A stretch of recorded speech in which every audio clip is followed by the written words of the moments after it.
Six Alive Sports presents University of Maine Black Bear Hockey. Brought to you by Coca-Cola.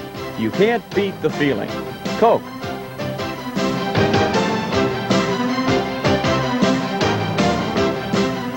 Good evening, everybody, and welcome to Alfond Arena in Orono as we bring you our first game of the 1989-90 season, the Maine Hockey Bears. This is Rich Kimball, and we're glad to have you here tonight as the Bears play host to the Eagles of Boston College.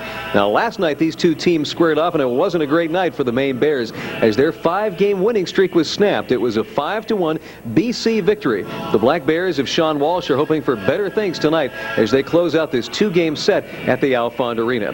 Dale Duff will be bringing us the play-by-play for Maine hockey once again this season, and let's take you right now upstairs and get a preview of tonight's Maine BC game from Dale. Thanks very much, Rich, and also joining me, Scott Smith, former University of Maine defenseman and pro hockey player. And I'll tell you, it was quite a surprise last night. BC winning by a score of 5-1. The Bears had been off to their best start ever in the history of hockey here at Maine. BC stumbling along at a 3-5 record, but boy, things changed in a hurry last night. Well, BC came out really raring to go and ready to play a good, strong game, and Maine came out a little bit flat.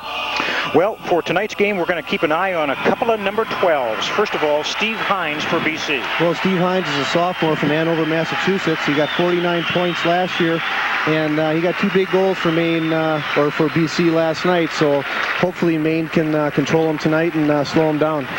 And that line of Hines, Emma, and McGinnis was something else last night. For Maine, they're number 12, Justin Tomberlin. Justin Tomberlin's from Coleraine, Minnesota. He's a great athlete. Beginning of the year, the coaching staff had some problems with him in the defensive zone, and he's really improved on that. So hopefully he'll play better tonight and get some more goals. Maine and BC, the opening face-off comes up right after this.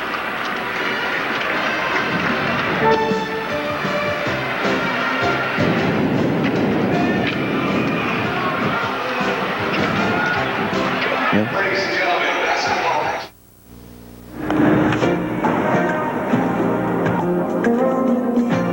She's the girl of my dreams. She taught me what real love means. You can't beat it. The feeling you get when your love is the real thing. Hi, Daddy. Can't beat the feeling. Coca-Cola Classic. You can't beat the feeling. What would be left if we didn't have the turkey dinner and decorations and a house filled with the warmth of family and friends? The spirit of the holidays. Share your holiday spirit with those in need. Give 5 canned goods to Public Cable's Canned Food Drive and get connected to any of Public Cable's services free. Public Cable, sharing the holidays with you. Season's greetings to all from Public Cable. And the Eagles. As we mentioned at the top of the show, BC got the better of the Bears last night, 5-1. Let's see what happens tonight in this great Hockey East rivalry. All right, play is underway, and BC's Greg Brown gets things started. Brown and Crowley on defense. It's Emma, Hines, and McGinnis up front for BC. For Maine, Olsen is out there with Tepper, and Barkley. On defense is Straub and Carney. Maine trying to move it in the zone. Finally is just driven in there by Tepper, and back on it first is Ted Crowley. Now McGinnis ahead to David Emma. He had a big night last night. He just dumps it in. King gets his stick on it for the first time tonight. BC wants to change, as does Maine. BC fires it in, Shifley fires it in, but that's a icing call. Well, last night in the first 10 minutes, University of Maine came out and they weren't touching anyone. They have to finish their checks tonight, and they have to get this crowd into the game early. With a lot of young players in the lineup, it really helps to have a lot of emotions from the crowd. Coach Sean Walsh looking at his players, hoping that they're going to be a little more intense tonight, and they better be more intense or else they're going to have a tough Monday. Robitaille, Roy, and Pellerin up front for Maine now. Scremin and Tony Link, who is replacing the injured Claudio Scremin on defense. There's a shot that goes wide of Scott LeGrand. Now Scremin tees it up. It goes wide to the left side again. Link keeps it in. Now behind the net, Pellerin. He's rubbed out of the play for the moment. It comes back to the point. Link does keep it in. Now it floats over the blue line. Now Franzosa can't get to it for BC, and finally defenseman Joe Clary does. Opening stages, no score. BC won last night 5-1. Puck is fired in. They wave off the icing call. Pasucci fires it around. There's a big hit by Roy. Franzosa starts out, though, for the Eagles and just dumps it in. BC will make another quick change. Maine will as well. Belfay is out there. He can't get a hold of it. And now Robitaille does. Robitaille will fire it down because he's got to get off and get the next line on there. Now Legrand sweeps it around. Burke goes in deep to keep it in there. Montgomery, the talented freshman, tries to get a hold of it, but can't. BC on it. O'Neill behind the net. Pellerin avoids the collision. And finally, O'Neill will ride it out of there for BC. Ahead will come King with an easy save on that one. We've played 2 minutes, no score. Puck is fired back around the Maine zone. BC with a 4-5 record. Maine at 10-2. There's a shot by Bill Nolan and partially fans on the play.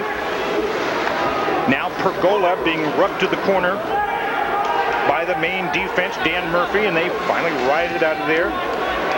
Does Montgomery. We've played 2.5 minutes. Nothing gives so far. Dan Murphy, the talented freshman, up ahead to Montgomery. He'll move in, and a soft one goes on Legrand, and he'll leave it for O'Neill. Jeff O'Neill to center ice, connects with Farley. He'll drop it off. There's a shot by Rathbone that goes wide. Now behind the net, Straub's trying to pin his man, but can't. Now Carney starts out for Maine. Nobody on the right wing side, and BC will take over. Ryan Straub is on it.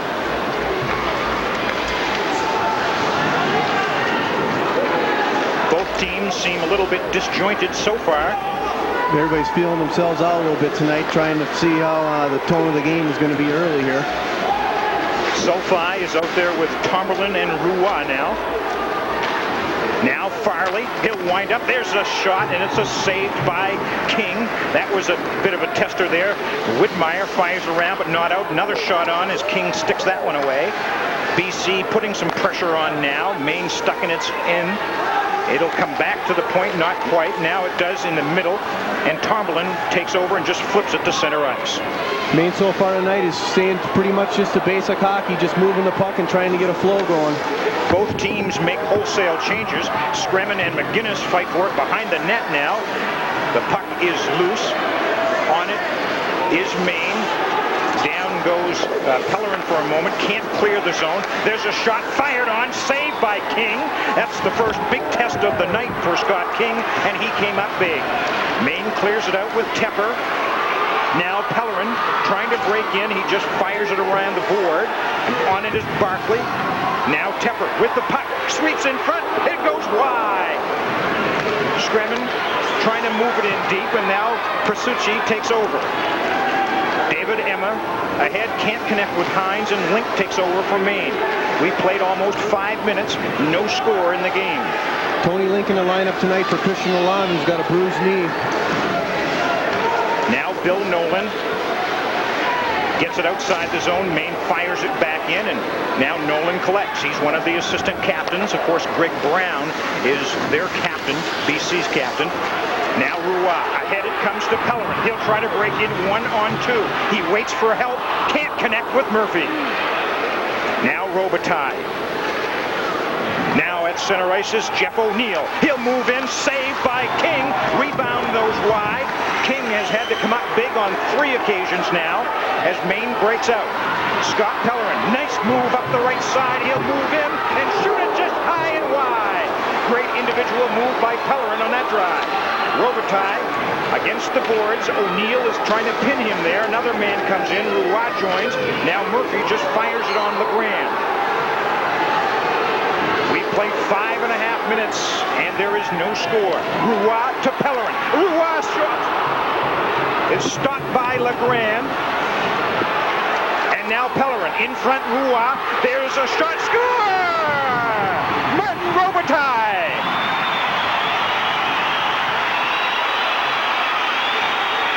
This line got it going tonight. Scott Pellerin showed why he was a Hockey's Rookie of the Year last year. Comes down wide on the BC defenseman, goes in, creates a lot of pressure, and that pressure just kept building and building until they got this big goal by Martin Robitaille, standing wide open in front, as we see on the replay.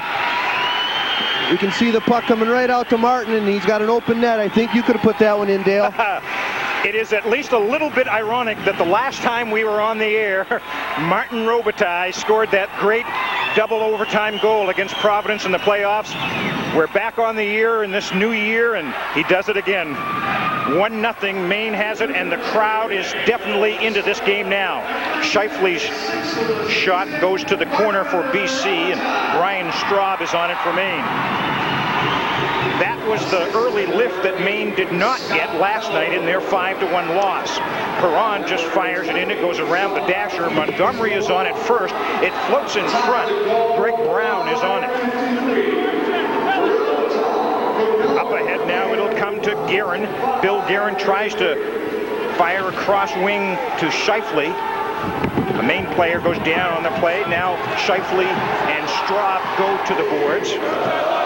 Carney joins in on the action now. As they try to keep the puck moving. That's a new rule this year. The ref is not going to blow the whistle on those type of calls. If they don't keep the puck moving, there will be penalties assessed to both players. Now Franzosa against Straub. He can't get anywhere. Now Brown tees it up from the point. It goes wide. And out skates Maine. Now Crowley dumps it back into Maine end. The Bears lead 1-0 on a Martin Robitaille goal. We have played 7 minutes here in period number 1. Now Farland moves in, fires it high and wide, comes all the way back to the point where it's fired back in by Crowley. On it now is Maine. They break out. Number 26 is Sulfi. Kent Sulfi to Tomberlin. Tries to get it to Widmeyer, but can't quite connect. Now the Eagles skated out of there. Rathbone fires it into the corner where King will play it. Maine showing great intensity so far tonight. What a hit there put on by Brian Straub. Or check that, by Claudio Scremin. Now it's center ice. Scremin will fire it around. Maine wants to change up again. There's a weak shot by Widmeyer as he fires it and then leaves the ice. Tepper is out there now with Barkley and Olsen. Now Steve Tepper can't control it in the neutral zone, and Marty McGinnis has it for BC. Intercepted by Olsen. Mike Barkley moves in. Olsen now holds. Tries to go across. Good defensive play by Steve Hines. Now Emma. David Emma tries to move. McGinnis can't connect with Hines, and so they go to the corner. Another hard hit, and the puck squirts free. King trying to hold it against the post, and does. We'll take a break in the action. The Bears lead 1-0.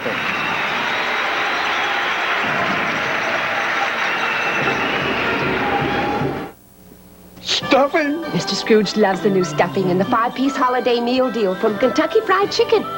Stuffing. With 5 pieces of the Colonel's chicken and 2 buttermilk biscuits, all for only $4.99. Perfect for the 2 of us.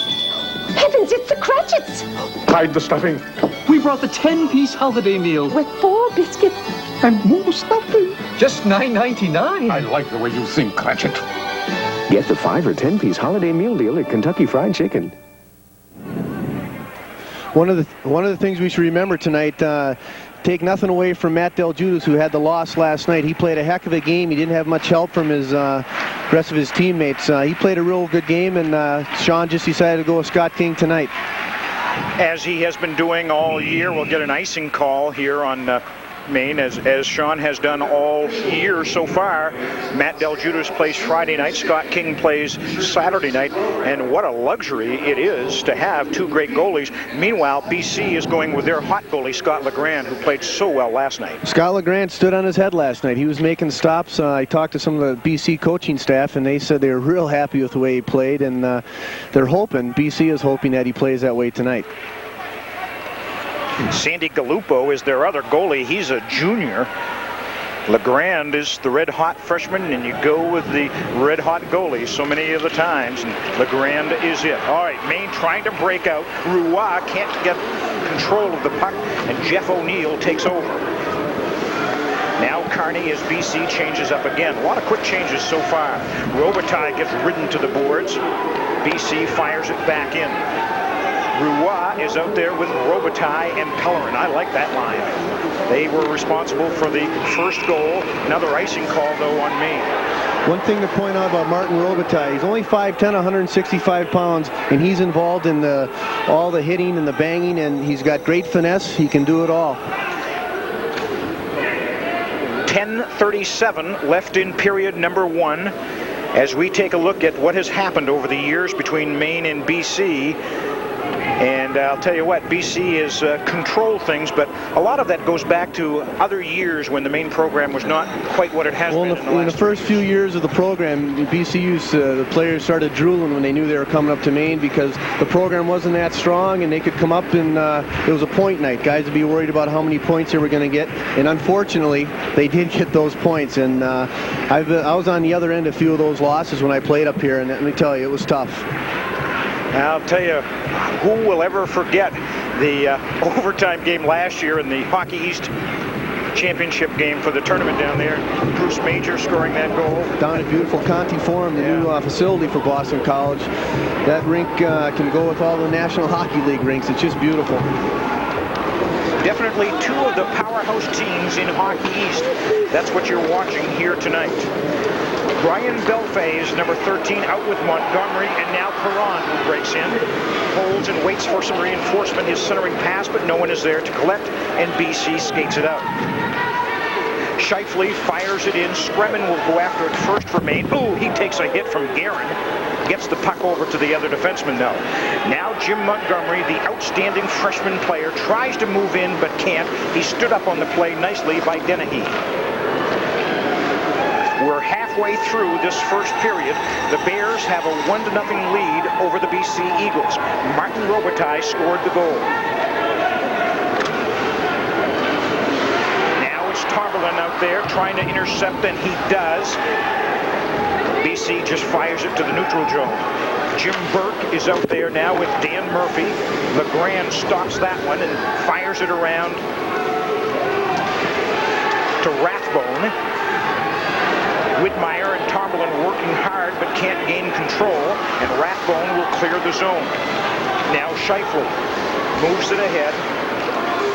Whitmire takes over for Maine. The Nova Scotia native tries to bust up through the middle, now cuts left and goes deep. Clary rides him to the boards, and we were going to have a whistle. No, as they keep that thing moving. Whitmire comes out with it. He wants to get it to the point to Murphy and does. He'll just fire it around the dasher, and Burke moves in deep. Now to the other corner it goes, and BC is on it. To center ice, Jim Burke is on the play. Maine having the territorial edge at the moment.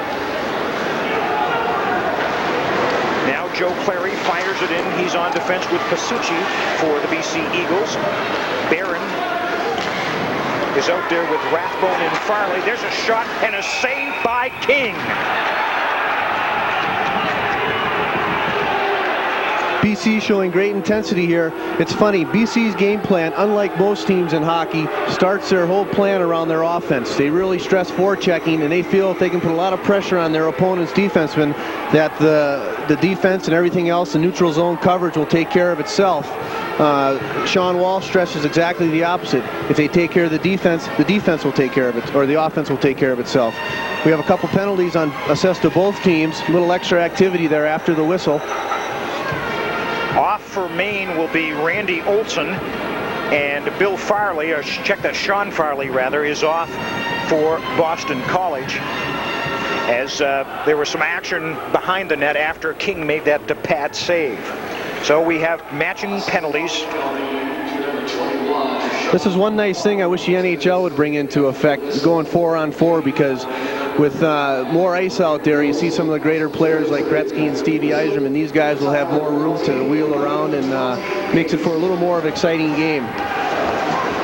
All right, on On it is Emma.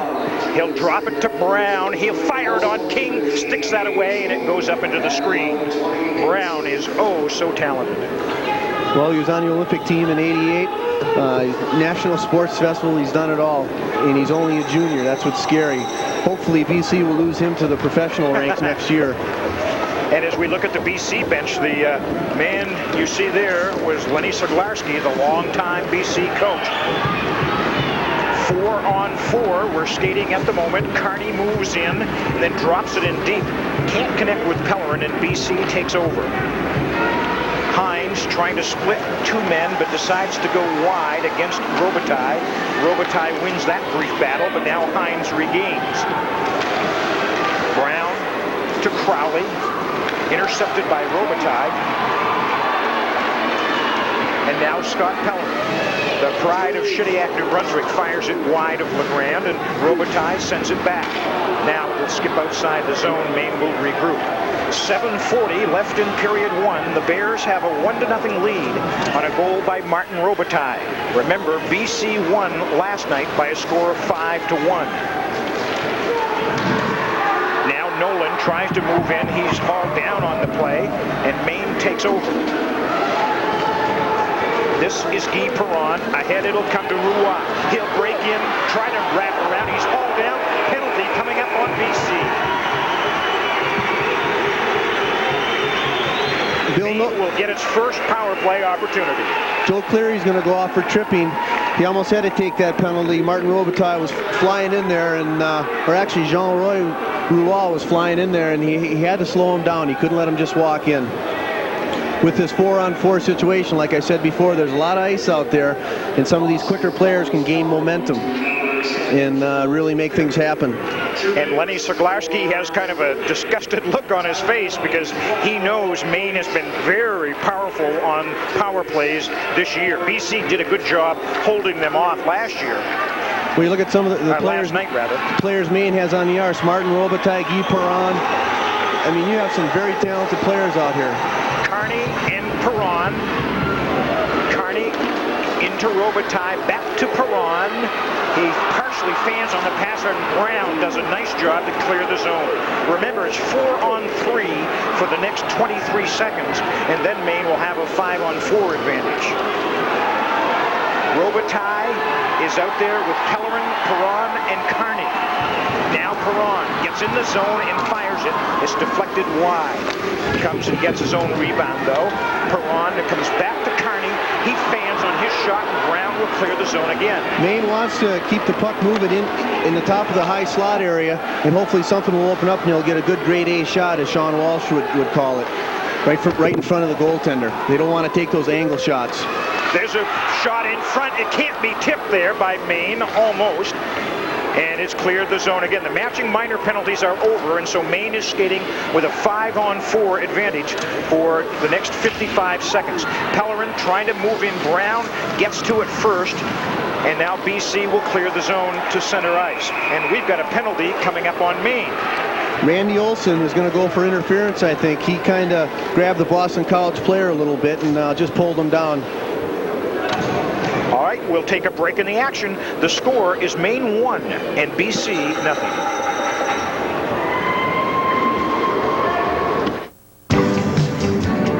You better get ready, Dad. For what, son? For Frank Pomelos. For Frank Parmelos? Yeah, this is a home furnishing train and it's headed to Augusta. And the cargo's for Frank Parmelos? All except for the bubble gum, that's for me. Are you sure your train is big enough? You know, Frank Parmelos has a huge inventory of home furnishings. There's 6 more trains coming behind this one. Oh, well that ought to handle it then. That's how come Frank Pomelos can keep their prices so low. You know, I think you're gonna go far. You mind if I hitch a ride? Sure, Dad. Hop aboard.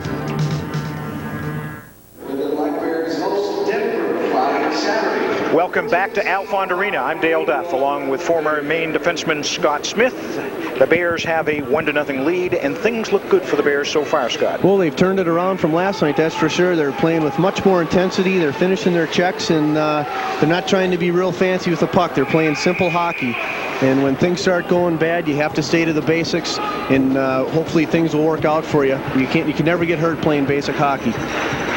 Well, Lenny Saglarski knows all about playing basic hockey and every kind of hockey. Can you imagine that? 608 wins, the all-time leading winner, and Sean Walsh, who has won 75% of his games in the last 3 years. It is amazing to see the two programs. As a matter of fact, since Hockey East has been in existence, one of these two teams on the ice has won the Hockey East regular season. So you're looking at the two powerhouses in the league. That's for sure, Dale. These two programs have really come a long way, especially in Maine. Boston College has always been a powerhouse, and Maine is, I mean, not enough can be said about the program. Crowley tries to keep it in. Dennehy gets on it and does keep it in the zone. But Jim Burke is on it for the Bears, and he'll get it to the corner. We're skating 4-on-4. Very shortly, BC will have an abbreviated power play. But Whitmire moves up the left side, tries to bust in. He goes down on the play, and Dennehy takes over. Mark Dennehy from Dorchester, Massachusetts, skates around and waits for his line mates to change, because now BC is on the power play for the next minute. Olson is in the box for Maine. Link takes a hack at it. Franzosa is over on the corner with him. BC in front is Hines all alone. He'll fire it high and wide. Whitmire gets on it for the Bears. Emma is behind there as well as Hines, and the Bears would try to clear the zone and do. One thing you can't do when you're killing a penalty is be watching the puck too much. You have to watch around, watch for open players. This line of Emma and Hines and McGinnis is something else. Actually, Franzosa is out there on the power play, but Hines and Emma are something else. Sulfi now with it for the Bears, and he'll clear it to center ice and actually fire it all the way down the other end. One of the most intense players for the University of Maine, Kenny Sulfi, a little forward, just flies around out there and has a great time playing the game. From upstate New York, Hines tries to bust in for BC with Emma and does. Hines, he'll shoot it. It's a glove save by Scott King. Scott King coming up big. He hadn't had a shots in a minute or so, and he gets tested big by Stevie Hines. Scott King has great concentration. He's always into the game. And he has been a great goaltender for the Bears over the years. He's going to own every goaltending record there is before he leaves. And here's the play again. Well, we can just barely catch the quick release that Steve Hines has, that he's really making a name for himself with his good quick shot. Scott King, again, as we said, great concentration, comes right out and challenges him and makes a big save. The power play is over, and so we're now back to equal strength. Just under 4 minutes left in this first period. The Bears have the 1-0 lead over the Eagles. Olson ahead to Tepper, and now Barkley can't quite get to it. Schaffhauser fires it in on King, and he stick handles it to the corner. Now Pergola with Nolan, and finally Maine sends it across to the other side of the ice where Link will get to it. Maine getting hemmed in a bit for the moment. Finally, Barkley and Sulfi clear the zone, or Olson check that, number 9. Now Tepper moves in, keeps on going around the net, wants to wrap around in front. Barkley can't get a stick on it.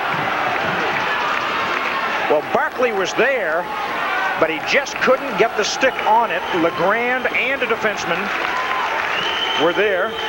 We can see Steve Tepper, 6'4". He's a big fella out there, and he uses his great reach and controls the puck, comes right around and tries to wrap it around. It's called a wraparound. Barkley standing right in front, and he's just going to go right at that net and show some great intensity in front of the net, and that's what Maine has to keep doing. Keep knocking on the door, and sooner or later it's going to open up for him. What a difference a day makes, though. There's definitely hop in the Bears' legs tonight as opposed to last night. Well, I have a feeling the little 10 o'clock meeting that Sean had with the team this morning might have brought that out a little bit. Plus, sitting in their dorm rooms last night thinking about that loss. All right, Maine trying to keep the pressure on. Roy and Pellerin and Robitaille. This is Carney. He tees it up. It's kicked away by LeGrand. Dennehy is on it, but there's Roy. He can't move it in front. He was going to try a wraparound shot. Greg Brown takes over for BC. He'll fire it to the neutral zone, and Brian Straub will take it over. Now BC, Crowley and Brown on defense. Maine sending 2 and 3 men in deep. Robitaille is a fearless checker. Fearless checker. One thing we should point out, Jean Roy, he's been in the health center the last 5 days with the flu, and he wasn't feeling that great last night. It looks like he's feeling a little bit better tonight. Nice play by Carney to intercept that pass as Emma and Hines had another thing going, but Carney got in the middle of it. Great defensive play by Carney there. BC is a great transitional team. They can go from offense to defense in a matter of seconds, and their players are anticipating these moves all the time. Now in breaks Belfay. All alone. He'll shoot. It goes high as LeGrand, I think, got a partial glove on it to make that thing go up high, or Belfay would have had himself a goal. Brian had his eyes wide open there. He was going for that inside upper corner, and LeGrand came up with a big save. We'll take a break in the action. The Bears lead 1-0.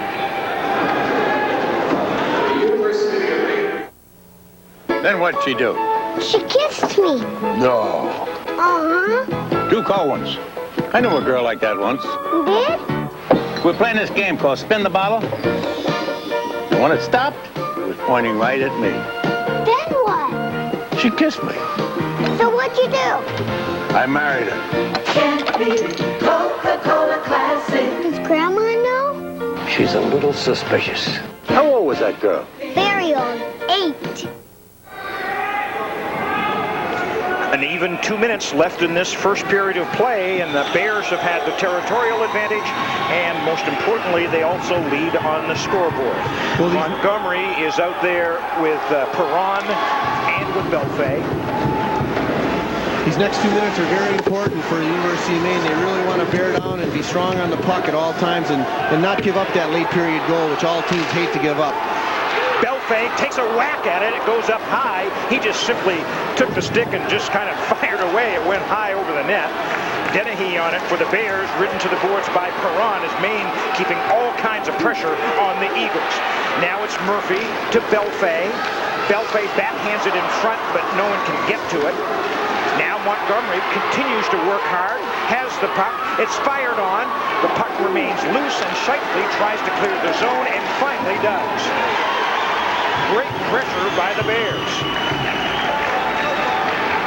Now Franzosa. Ahead it'll come to Guerin. He'll drop it to the point. Brown's shot is blocked.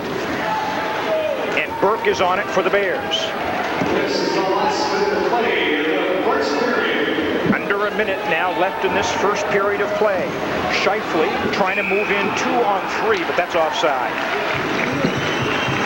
Well, this has been a good period so far for the University of Maine, and I have a feeling that man right there is feeling a little bit better. He was probably wondering, with the young lineup that they do have, whether that big loss last night was going to really affect the team or not. This game is so mental, as we've been stressing, and every team stresses the mental aspects of the game. Well, it's a very big game for the Bears, and it's a very big game for BC because they can't afford too many more losses in Hockey East with already 4 losses on the year in league play. 45 seconds left in the first period. The Bears with the 1-0 lead. And as Scott so aptly put it, the Bears don't want to give up anything cheap here in the last minute. They've played a nice first period. Crowley and Brown on defense trying to clear it out, but the Bears continue to keep that pressure on. Tony Link in for the injured Lalonde. And now Claudio Scremin, who is Mr. Steady on the defensive line for the Bears. 25, Steve Tepper being ridden off the play. Scremin is after it in the neutral zone, and the Bears keep that pressure on.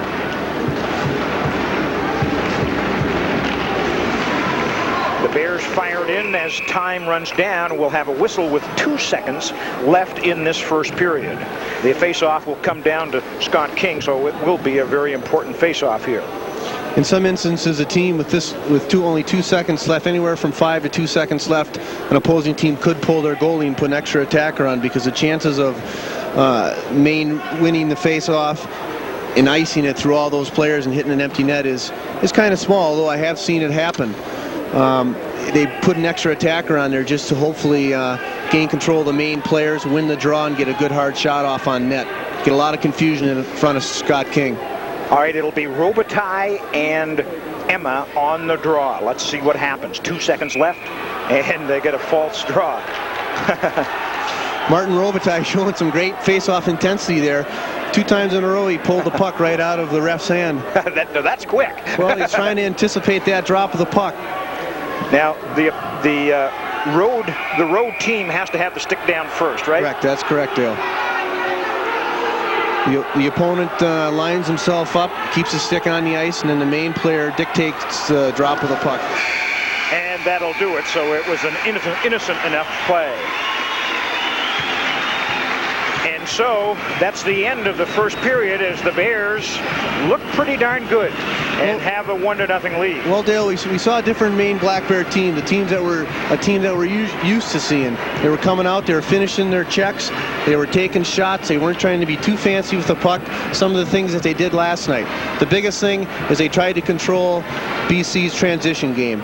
You know, they were watching the play around, and they made sure that there weren't any open players. Well, it's very hard to sweep the Bears here at Alfond Arena. In fact, the last time it happened was way back in 1986, and it was Boston University that swept the Bears here. It hasn't happened since then. So. Well, Dale, I was a part of that sweep. That was my senior year, and we're going to go down to Rich Kimball now, down talking to Coach Walsh. Okay, thanks very much. We're here with Coach Sean Walsh, and after last night, you have to be happy with the way this first period has gone. Well, we didn't give them any second shots, and we're still not shooting the puck enough. We're trying to be too cute, but we played much better positionally, and they didn't have any breakaways, and that was the difference last night. The team seems to be playing with a lot more intensity. Is that the way you see it? Well, they're upset. We don't like to lose at Maine, and we got to try to do everything we can to make sure we win tonight. Okay, good luck in the second period. Sean Walsh as the Maine Black Bears get off to a 1-0 lead after period 1.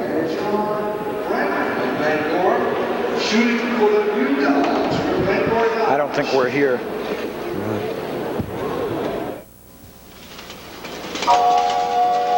This gift-giving season, perhaps you can't quite swing the payments on a classic Corvette or a string of perfect pearls with a gold clasp or a vacation to paradise, one that's warm and sandy.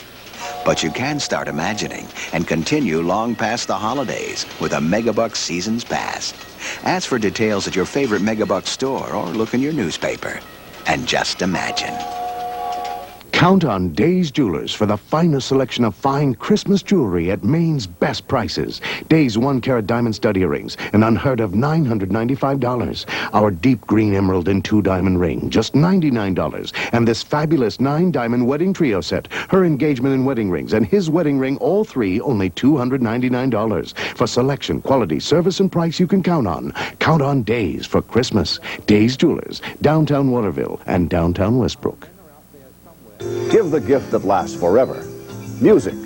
With 35 years in the business, Barbara and Jill Starbird make shopping easy with the largest selection of sheet music and music books in Maine.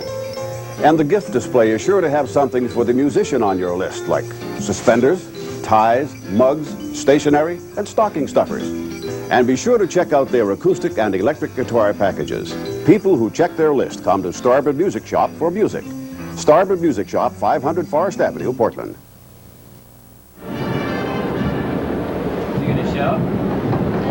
We are back at the Alfond Arena as the Maine Black Bears hold a 1-0 lead over Boston College. The Bears looking to improve after a disappointing 5-1 loss last night, and things have definitely gone a little bit better as the Bears controlled the puck and kept it in the BC end for much of that first period, and finally scoring on a goal by Martin Robitaille to take a 1-0 lead. The Black Bears starting the season very strong, a 10-1 record, their best start ever, and a 5-game winning streak finally snapped by that BC victory last night. On the other hand, it was Boston College, a slow start to their year, coming into last night's game 3-5, but they improved things tremendously, getting a big win and a big boost in confidence with that 5-1 victory over the Black Bears. But tonight, it's been a different story, at least in the first period, as Maine playing with a little bit more intensity and certainly getting some scoring opportunities tonight against a red-hot freshman goalie from BC. It was Martin Robitaille scoring the goal as he finally got it past LeBlanc and Legrand rather. Off a nice pass, Robitaille slides it in for the first goal, and the Maine Black Bears a 1-0 lead, and that's the way it stands right here after period 1 at the Alfond Arena. We've got lots of between period guests and much more coming up. Stay with us. We'll be back. After one period, it is Maine 1, Boston College 0.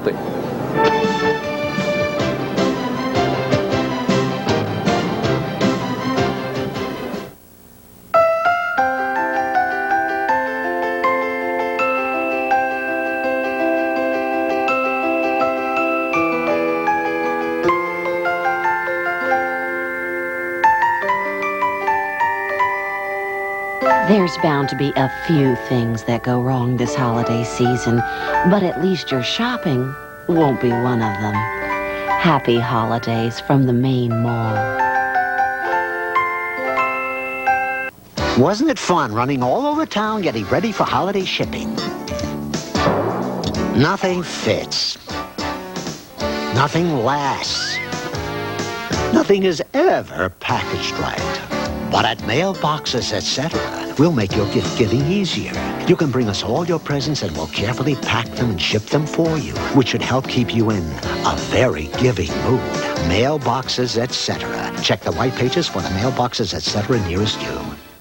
She says, well, I know you're only dating him because you're doing this to spite me. It wasn't like we were raping these girls. I mean, they were coming up to us. What happened? I think Jason got in a downward spiral, and like evidently any kid that age, once they feel they hit bottom, they don't think they can climb back out. Donahue. One word says it all. Donahue, weekdays at 12:30, only on 6 Alive. And we're back at the Alfond Arena. Between periods, the Maine Black Bears leading the Boston College Eagles by a score of 1-0. Joining us as our first guest here, between periods, he could be a little bit happier with the way things are going, I'm sure. Former Olympian and Boston College outstanding defenseman Greg Brown. First of all, Greg, been a tough start for the team this year. What do you think's been the problem with the way the first few games have gone? I think we've just had inconsistent play. It seems, when a certain group of the team, let's say the defense is playing well, the forwards haven't put it in the net. When the forwards are playing well, the defense is let down. We just haven't put it together as a team so far.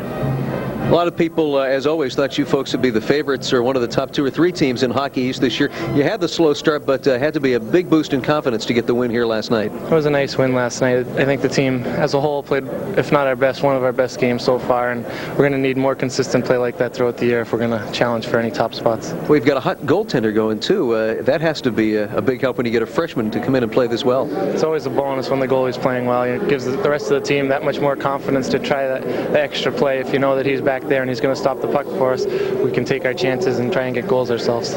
We've had a tremendous career at BC, participated with the Olympic team. Was it difficult for you making that adjustment coming back from playing Olympic hockey to rejoin the club? No, I don't think so. Sure, the forwards and the team was a little bit better with the Olympics, but college hockey is pretty talented players as well, so it wasn't that much of an adjustment. What about the rest of the season? It's pretty early in the year. Things really haven't taken shape yet. As you look at Hockey East, what do you think is going to be the key down the stretch, and who do you have to look at for teams to beat? Well, it seems right now that everyone's been beating everyone, so really can't pick any favorites. I think whichever team gets hot down the stretch, like you said, after Christmas break will be the team to beat. All right. Congratulations. So we wish you a little bit of good luck the rest of the way, and certainly good luck the rest of the season. Thanks a lot. All right, Greg Brown, former U.S. Olympian and member of the Boston College Eagles, trailing 1-0 after a period. We'll return to Alfond Arena in just a moment.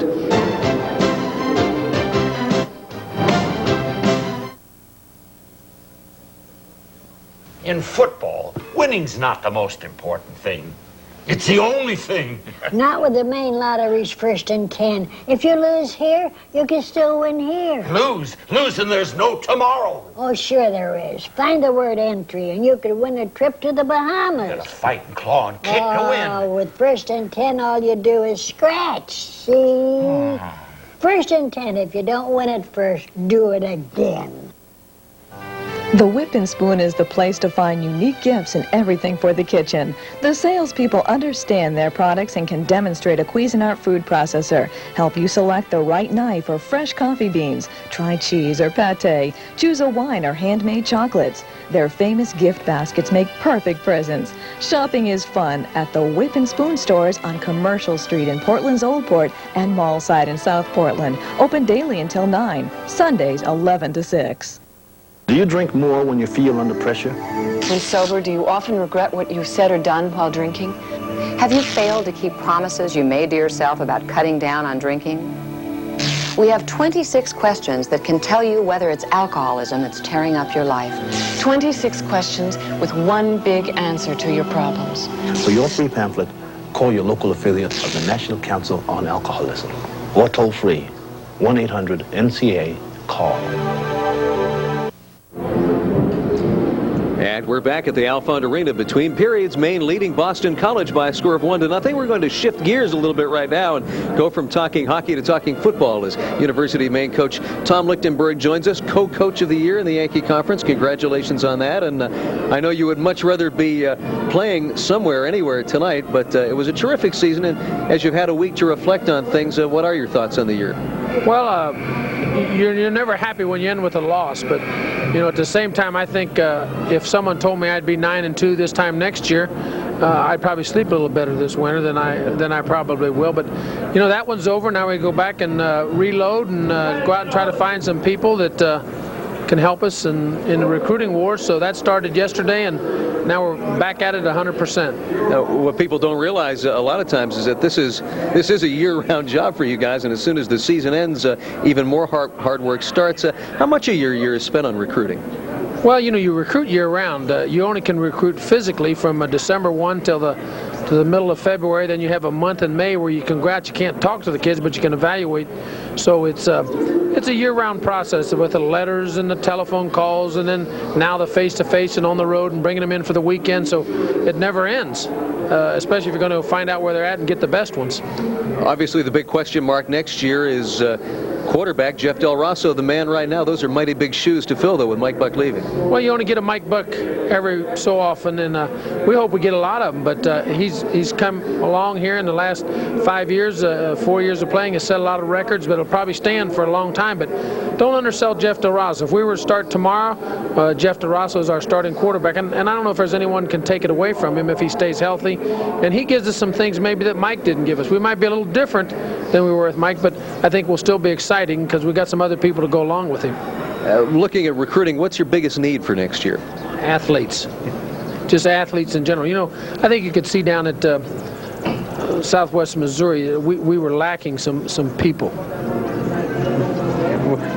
We won't talk specifics. No. Listen, first of all, before we let you go, I do want to congratulate you on the awards. This has to be a nice thrill, too, when the season ends, to see so many members of the team being honored.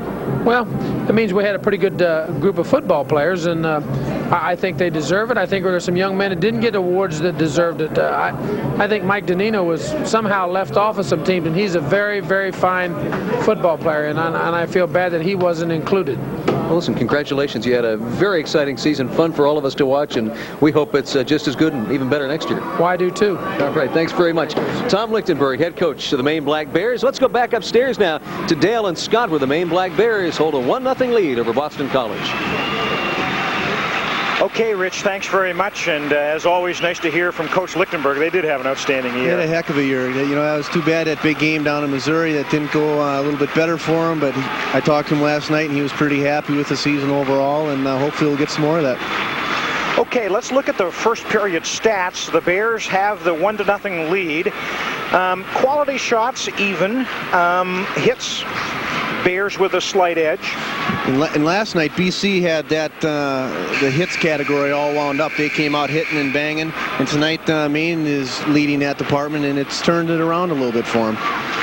And the shots on goal, as I look at the new scoreboard that they have here at the Alfond Arena, showing Maine with 7 shots on goal and BC with 5. And here's the scoring summary. The only goal coming from Martin Robitaille, Scott Pellerin, and Jean-Yves Roy get the assist on the play. And as we mentioned, when we signed off the year last spring, Robitaille was the man we signed off with. And it's ironic, at least, that he's the man that lights up the board for the first time this year for us. Well, Martin's a heck of a player, and he's only going to be getting better and better. He's playing a lot of big roles this year for Sean Walsh and the team, and he can only get better and better. He's real aggressive, as we said. He's fearless. He'll go in any corner with any defenseman at any size, and he's real smart around the net.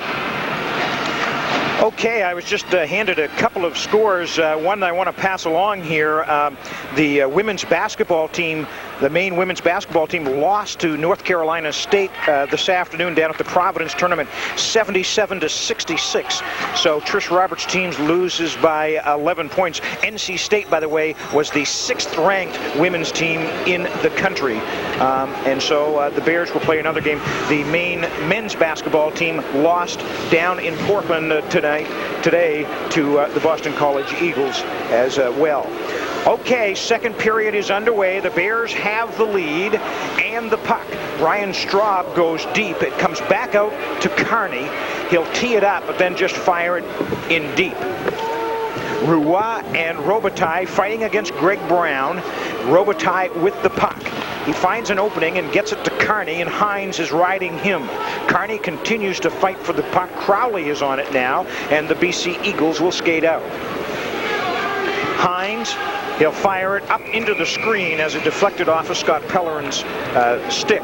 The face-off will come inside the main zone. Well, Dale, as we watched the game last night here in Orono, and Keith Carney on the blue line just previous dumped the puck down low and kept the play going. Last night he might have taken a shot or tried to get fancy. The team just wasn't gelling together. Tonight they're playing with much more confidence and they're playing smarter, keeping the puck down low and not having any big severe turnovers on the blue line. It'll be O'Neill and Montgomery on the draw. It is won by Maine. Scremin and Pergola go to the boards, and Maine comes away with it. Perron to Tony Link, up ahead to Belfay, but can't connect. Link finally just drives it in the BC zone. Now Belfay gives the man a heavy hit, and it comes back to the point. Scremin fires, it's tipped high in front and goes onto the screen. With the first two shifts so far this second period, they're coming out with the same intensity they had throughout the first period. And they just have to keep winning those little battles, because if you win all the battles, you'll win the war, Dale. Absolutely. Scott LeGrand in net for the Bears. As you look at Keith Carney, who has logged a lot of ice time, as he does every game, he is one kind of talented sophomore player. Well, he's one of the better defensemen in the whole college hockey ranks so far this year. He's playing real well. He has a lot of confidence, and he plays a lot. All right, BC with a partial breakout. Nolan can't get to it. King comes out and plays it smartly. Scott King moving the puck better, as good as any goalie in the league, which is very important. Now around the dasher it goes. Scremin keeps it in by firing it in. After it is Joe Clary. And out comes O'Neill. He'll just fire it wide of Scott King. Nolan's shot is a wide one, and Maine takes over. Both teams trying to change up. Belfay moves in right side, dumps it in, and now Maine will make wholesale changes.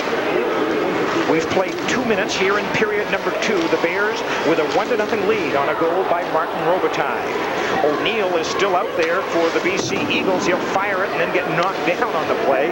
Scheifele keeps it in as BC desperately trying to get a change. O'Neill finally does get off the ice. Franzosa and Crowley and Brown and Guerin are out there for Lenny Siglarski's puck. Two Maine players collide and go down. Barkley is on it, though, and he's knocked down by Brown. Tepper with it, trying to make a play, but can't quite do it, and finally BC rides out. Guerin ahead to Greg Brown, who rushes. His shot is deflected by Murphy. Olsen is on it first. Randy Olsen just flips it to center ice. Belfay, or Tepper rather, gets it. Brown stick handles it away from him. Tepper gets it back. Tries to backhand it in front, but can't do it. Olsen. Roy has it jump up on him, or he would have had a shot. And BC skates out. This is Bill Guerin. He's a rookie, and he'll fire it wide of Scott King. Kept in, though, by BC. Nice play. Franzosa in front is open, but his shot goes wide. And BC missed a golden opportunity there. Olsen will just flip it in, and Maine wants to change. Roy does go in deep to go after it. Scheifele is on it, though, for BC. Almost stolen by Robitaille. It is by Maine's Pellerin, but BC just flips it down the ice, and they wave off icing. Scott King might have touched that puck. He probably didn't want to, but it just bounced and hit his stick. Robitaille is flying up the left side. He'll try to center it to Roy, and does, and it's knocked away behind the net, and it's fired in front. The puck was cleared out of there by a BC defenseman. Joe Cleary hit that puck right out in front and went right through the crease. Wow. Ruiz continues to work hard against the boards, but BC breaks out. Rathbone can't move, and finally it's driven in by Cleary. It's centered in front, but knocked away by the Maine defense. Carney tries to headman the puck. Perron knocks it outside the zone. 4.5 minutes expired here in period number 2. The Bears with a 1-0 lead. Remember, BC beat Maine last night 5-1. Now in breaks Marty McGinnis. On with Hines. He creates a nice stick handling move, but it goes down. Boy, Hines is tricky. Now Pellerin, he'll just fire it down the ice. Maine wants to kind of regroup after the icing call. Well, the areas between the blue lines, we're going to talk a little bit about it after we have this break. All right, 1-0 Maine. We're coming right back.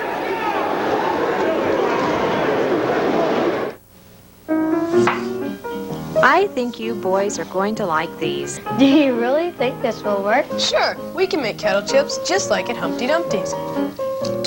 One batch at a time, constantly stirred by hand. This is exactly how the very first potato chips were made on a stovetop in Saratoga, New York, a century ago. This is how Humpty Dumpty makes kettle chips today. These are great. But I can crunch louder than you can. Oh, yeah? Back at Alfond Arena, I'm Dale Duff along with Scott Smith and Rich Kimball. Maine and BC locked up in a great Hockey East matchup here. Montgomery and Emma on the draw. It comes back all the way down to LeGrand as Crowley gets to it first. Perron is checking nicely, though. Now Montgomery comes in with a big hit. You could hear that. Brown, he has a takeaway, almost jammed in front by Belfay. Now Blake, he'll tee it up, deflected in front, and goes wide to the corner. McGinnis is on it as Maine keeps them penned in. Finally, Hines fires it to the neutral zone, and Maine almost had a second goal. Belfay. Jim Montgomery started that whole play, showed great intensity, took the puck right away from Brown and sent it right out to Bell. And now a penalty coming up on Maine as they dump the goalie, and we've got the whistle. Brian Belfay is going to be going off for, I think he's going off for interference. He kind of ran into the goaltender behind the BC net. That's a tough thing to pass up when you're behind that night fighting and the goalie's back there and you just kind of bump him and he goes down. Perhaps he was a little frustrated. Here's the penalty. Now, is he fair game or what out there? He isn't fair game behind his net or out in front of the crease area. There's an imaginary box from the dots that he can free roam and you can't hit him. But if he goes too deep in the corners, the main players can hit him.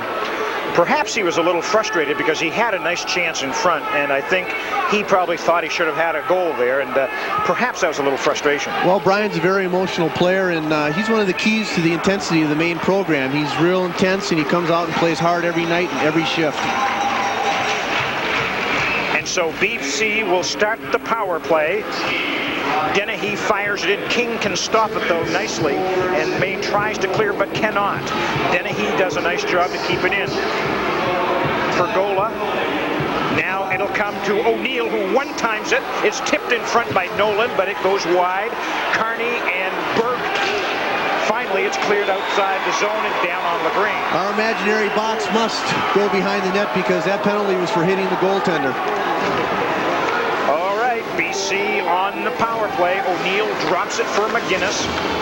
Now O'Neill to Crowley, and it jumps over his stick. Great break for Maine there. BC trying to set up their power play, and those breaks weren't happening for Maine last night. A minute and 10 seconds left on the power play as BC gets tangled up behind the home net. And another break that Maine may have caught is that Emma and Hines have been out there for the last couple of minutes, so they're resting on the bench. All right, Clary to Barron. He can't get a handle to it. Robitaille fires it down the ice. Maine uses an aggressive box in their own end, and they pressure all over the ice in their own end, trying to make BC cough up the puck, and that was a perfect example of it. Now just 30 seconds left on the power play. The Bears have done a good job killing this one. Greg Brown, and now Hines drives it in. He's out there with Emma and Franzosa. This is Hines, and now 28 is Franzosa. Clary, Brown just backhands it deep. Hines and Franzosa. Murphy trying to control him behind the net. There's a centering pass. Clary is way in deep, and the Bears try to get it outside the zone and finally do. Great kill by Maine. Aggressive all over the place and never let BC set up their power play.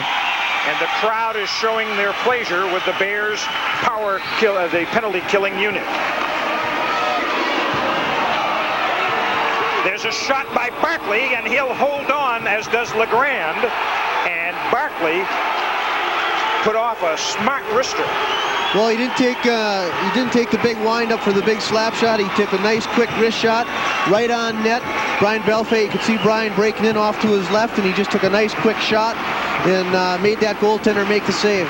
That's the area where Sean Walsh called a grade A, right in front of the net and not too far off into the corners. You're right in front. You have a lot of net to shoot at. And Scott LeGrand came up big one more time. As we can see the angle of the net, we can see Brian had a little bit to shoot at. Brian Belfay coming hard into the net, showing great intensity. The Eagles break out. Jason Rathbone fires it in deep. On it first is Straub, and Barkley clears the zone. In fact, it goes all the way down the ice. It'll be an icing call on the Bears, as Barkley didn't really mean to do that. Well, so the face-off will come back in the main zone. If there is a breakdown in a defensive zone, there's nothing wrong at any level. Youth hockey, college, professional, anything. Just get it off the glass and out, because you'd rather slow things down and take a face-off than try to stick-handle your way out of trouble and have a big turnover. Because most of the turnovers around the blue line area result in a goal. Straub and Carney on defense for the Bears. They skated out. Steve Tepper up the left side, tries to go around a man but can't. Olsen has it. Ahead to Barkley. Nice move. Tries to move in but can't. He's hauled down on the play. Olsen is on it. Still stick handling to the corner. He's driven up by Ron Pasucci, and BC takes over. Barkley almost broke in on that play. Now Rathbone, that's an offside play, as he had a man way in deep. Good call by the linesman. That was real close at offsides. The player was over the blue line before the puck went over the blue line, so they called an offsides. Big Steve Tepper, 6'4", 215. He is the largest player ever to play hockey at Maine. He used to be a linebacker for the football team. I think it was the '87 Yankee Conference Championship. Yep, I remember him on the sidelines down at Statesboro, Georgia, there 3 years ago when they were in the playoff game. Tep was one of the linebackers there. Didn't play a whole lot, but he was there. All right, Justin Tomerlin breaks out for the Bears, and he's ridden off the play. Sulfai and Pergoli go after it, and is driven down in, and LeGrand stops it for his defenseman. A lot of hitting going on now as we've played 9 minutes here in the second period. The Bears with a 1-0 lead, but Greg Brown rips off a wrister. King will hold on to that one as the shot went wide. A different... 1-0 Maine here in the second period of play. Other scores around Hockey East tonight. Providence over Merrimack 7-1. And how about those Friars? Well, the Friars have a real strong team this year, one of the strongest in the Hockey East. But Merrimack, people should know they're missing a few players. They had a big ruckus down in Merrimack against Northeastern last week. And I think there was a total of 12 players ejected. So they're probably playing a little short-handed tonight. And by the way, speaking of Providence, you'll see Providence play the Bears right here on the Maine Broadcasting System in February. You'll see Maine and Providence right here at Alfond Arena, so stay tuned for that. We've also got action next Saturday night when Denver comes to town. We'll have more on that for you later. All right, Roy and Pellerin and Robitaille putting the pressure on. Robitaille tries to get it over to Pellerin, but he couldn't get a shot off. And the Eagles will skate it out of there, and we've got a penalty call. And it's on BC, I think. It was behind the puck and behind the action. And it'll go on BC's. Dave Franzola got to stick up high on Martin Robitaille. As we said all night, Martin Robitaille right involved in everything. The sticks got up, and you got to call it. You have to call when the sticks get high, because that's one of the things that Commissioner Stu Haskell has really been trying to cut down, is the high sticking and having the sticks around the head area. As you look at Jean-Yves Roy and Lenny Saglarski, I'll tell you, some great hockey action. And over the years, Saglarski has seen a lot of it, hasn't he? You think he could tell any stories? Oh. 30, this is his 32nd or 33rd year, I take that back, in college hockey.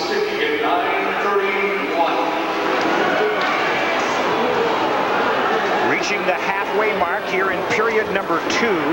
The Bears are on the power play as Pellerin is out there with Robitaille and Roy, Carney and Perron. Now that is a powerful power play unit. Let's see if they can get it cranked up. It's 1-0 Maine. Robitaille has the only score of the game. But as you see, BC is very good killing off penalties. All right, Guy Perron moves in, drives it in around the dasher, and Pellerin will get to it first. Now Robitaille. Carney is at the point, over to Perron. It jumps over his stick, so he has to fire it in deep. Crowley will just flip it to center ice. BC kills also very aggressively. They're very aggressive in the neutral zone, the areas between the blue lines and at their own blue line. They force a lot. They force Maine's defensemen to cough the puck up. BC tried to do a quick change. Maine couldn't catch them on that change. Brown is out there with Dennehy and Pergola, as well as Jason Rathbone. Those are the 4 BC players out there. Maine changes up. Olsen is out there with Montgomery and Barkley now. Now Lagarde goes down and will have a whistle as he holds on. I don't think Lagarde knew exactly what he wanted to do on that play, and then at the very last minute he said, whoops, I better hold on to this thing. Well, there's number 8, Scotty Pellerin, bearing right down on him, and he's probably saying to himself, I better hang on to this. It's very difficult to hold on to the puck when you know there's a man right on you, because it just adds the pressure, and you can see the end of his stick caught the puck, and the puck slid under his pad and went right out in front. And if the ref wasn't so quick on the whistle, Maine would have had a goal. Randy Olsen will take the draw with Jeff O'Neill. 30 seconds left on this Maine power play. Barkley goes to the corner. Here's Olsen. His shot on by LaGrange is kicked away nicely. He is a great stand-up goalie. Now Olsen to Straub. He'll fire it back to Olsen, trying to get some skating room. Having trouble finding some. Now he does. Keeps moving in. Back to Straub, and now Scremin. Scremin in front, Olsen cutting, but can't get a handle to it, and Pergola takes over. The penalty is over, and the puck flips up onto the Boston, up into the Maine bench. We'll take a break in the action. The score is Maine 1 and Boston College 0.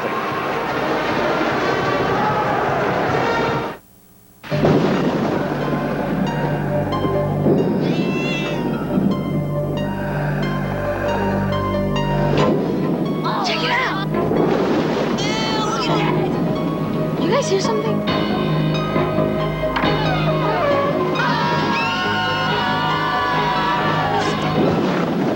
You guys are so immature.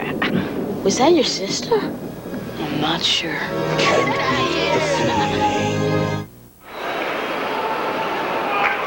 1-0, the Bears in the lead. We want to remind you that Black Bear basketball team looks like it's ready to turn things around in 1982, and you'll be able to catch all the action right here on the Maine Broadcasting System January 10th as Maine takes on the Vermont Catamounts.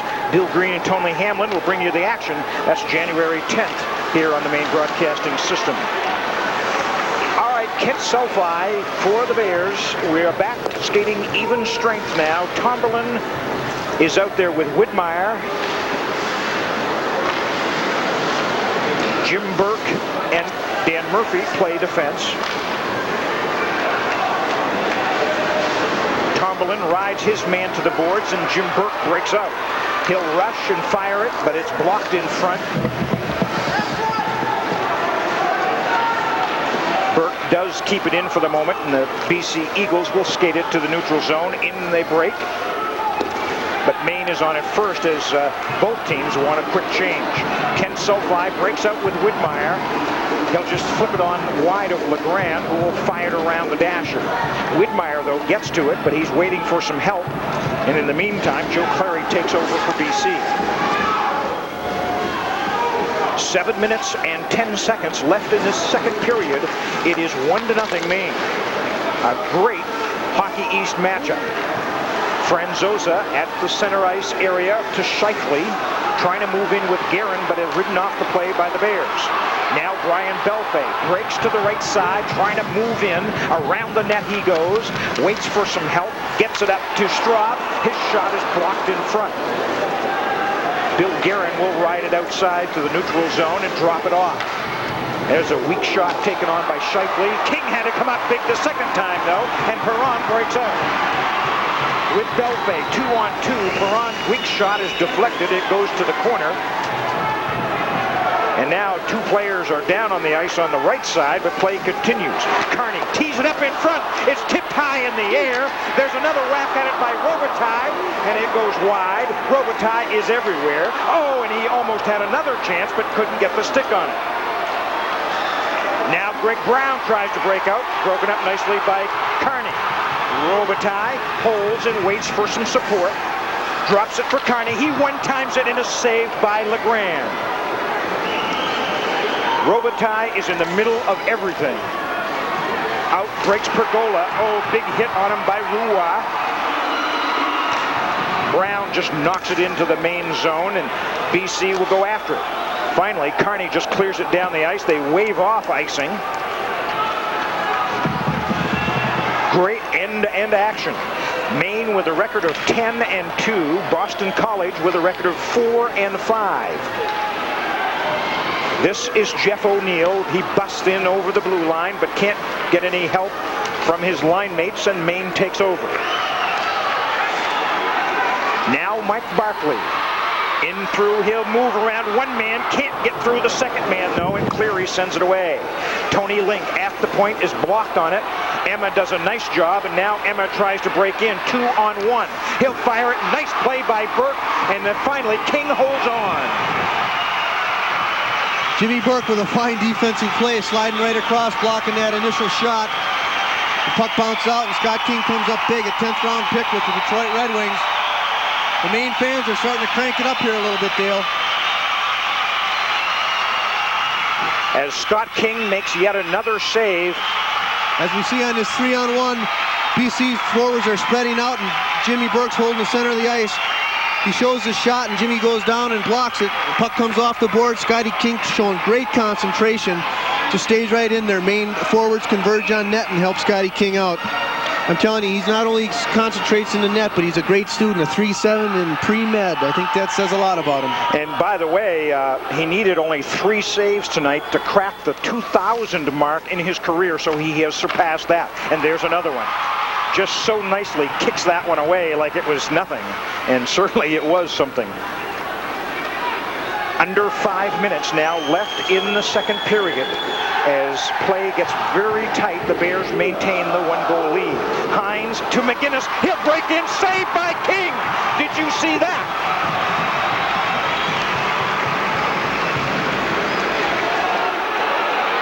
Now Randy Olson trying to move ahead. Goes around one man, then just dumps it ahead. Whitmire fires it in the zone. Behind the net, Whitmire and Tepper is out there. I'll tell you, this is a heavy hitting line for the Bears out there with Sulfy. All 3 of them love to hit. Tepper can't control the puck, and Maine tries to regroup, and Murphy comes up with the puck and clears it to the neutral zone. That's an offside play as McGinnis is way over the line. Well, the important things tonight so far has been the neutral zone. Like I said before, the areas between the blue line. If Maine can control that, they're going to have much better offensive chances, and BC won't have as able to get enough momentum. Steve Tepper covering his man, and Steve caught an edge right at the red line, and BC player came in all alone on Scotty King. He goes down, does a double pad. He has enough area to block the upper part of the net, and the puck goes right over. Luckily, he got a pad on it. Scott King with another great save. Sulfy and Mark Barron on the draw. They throw Barron out of it. Now it'll come to Maine. Straub tees it up, and it's kicked away, sticked away by LeGrand onto the screen. And he had to be quick on that one. Well, he came right out. He anticipated the pass back to the D-man, and Straub took a nice, hard, low shot on net, and he came right out and steered it away. Keith Carney, the talented Maine defenseman, will play for the U.S. junior national team. The Bears will lose him around Christmas time for about 4 games. He's going to play for the American junior team. Scott Pellerin is going to be off playing for the Canadian junior national team. That's a great honor for both players, for any players to be involved in any national competition. And by the way, several BC players also are set to play on that. In breaks BC. The shot is blocked by who else? Keith Carney. He's on the puck now behind the net. Wants to get something started. He'd move it ahead. Tomberlin can't get to it. Widmeyer goes down, and here comes Carney. In over the blue line. He'll just flip it on. A glove save by LeGrand, and he'll hold on. We'll take a break in the action. Just over 3 minutes left in this second period. The Bears with a 1-0 lead. What kind of gifts are these? Aftershave lotion, neckties. Sure, it's the thought that counts, but this year, why not give him a gift that he wants and needs? A gift from Maine Oxy. Hard-working Milwaukee power tools are a gift that he'll treasure for years. Maine Oxy's full line of professional welding products make his job easier. Maine Oxy's simple refund policy lets you buy with confidence. This year, choose the gift he wants and needs. A gift from Maine Oxy. Well, this is like one of those great pitching duels in baseball. The goalie's doing such a nice job. Scott LeGrand, Scott King. It is 1-0 Maine late in the second period. Franzosa and Montgomery on the draw. They kick Montgomery out, and it'll be Perron taking it. Sean stresses face-off intensity so much that sometimes his forwards get a little bit too aggressive. There's a quick shot on. Belfay almost had a rebound. Belfay's been around that net all night, but just can't get it to go through. Oh, he had an open side, too. I think that the puck surprised Brian a little bit, came right out to him, and he had a wide open net. Belfay is on it again. He'll send it around to the open wing. Now Scremin tries to move in. He's bumped off the play, and here comes BC. Bill Guerin just drives it in deep. King is on it first to the corner. Shifley is on it, though, for BC. Now Maine takes over. Here comes Belfay. He's got a man on the right side. It's Montgomery. Montgomery tries to send it in front. Link is there, but he never does connect. 2.5 minutes left in this second period. The Bears maintaining that 1-goal lead. Guerin just dumps it in the Maine zone, but Burke is there quickly to take over. Trying to catch BC on a line change, but the Bears can't quite do it. Jeff O'Neill now in front, still has a loose puck, saved by King again, and the Bears will skate it out. Robitaille loses it to Nolan, and in breaks BC again. Now Murphy gets to him and sends him down, and a whistle.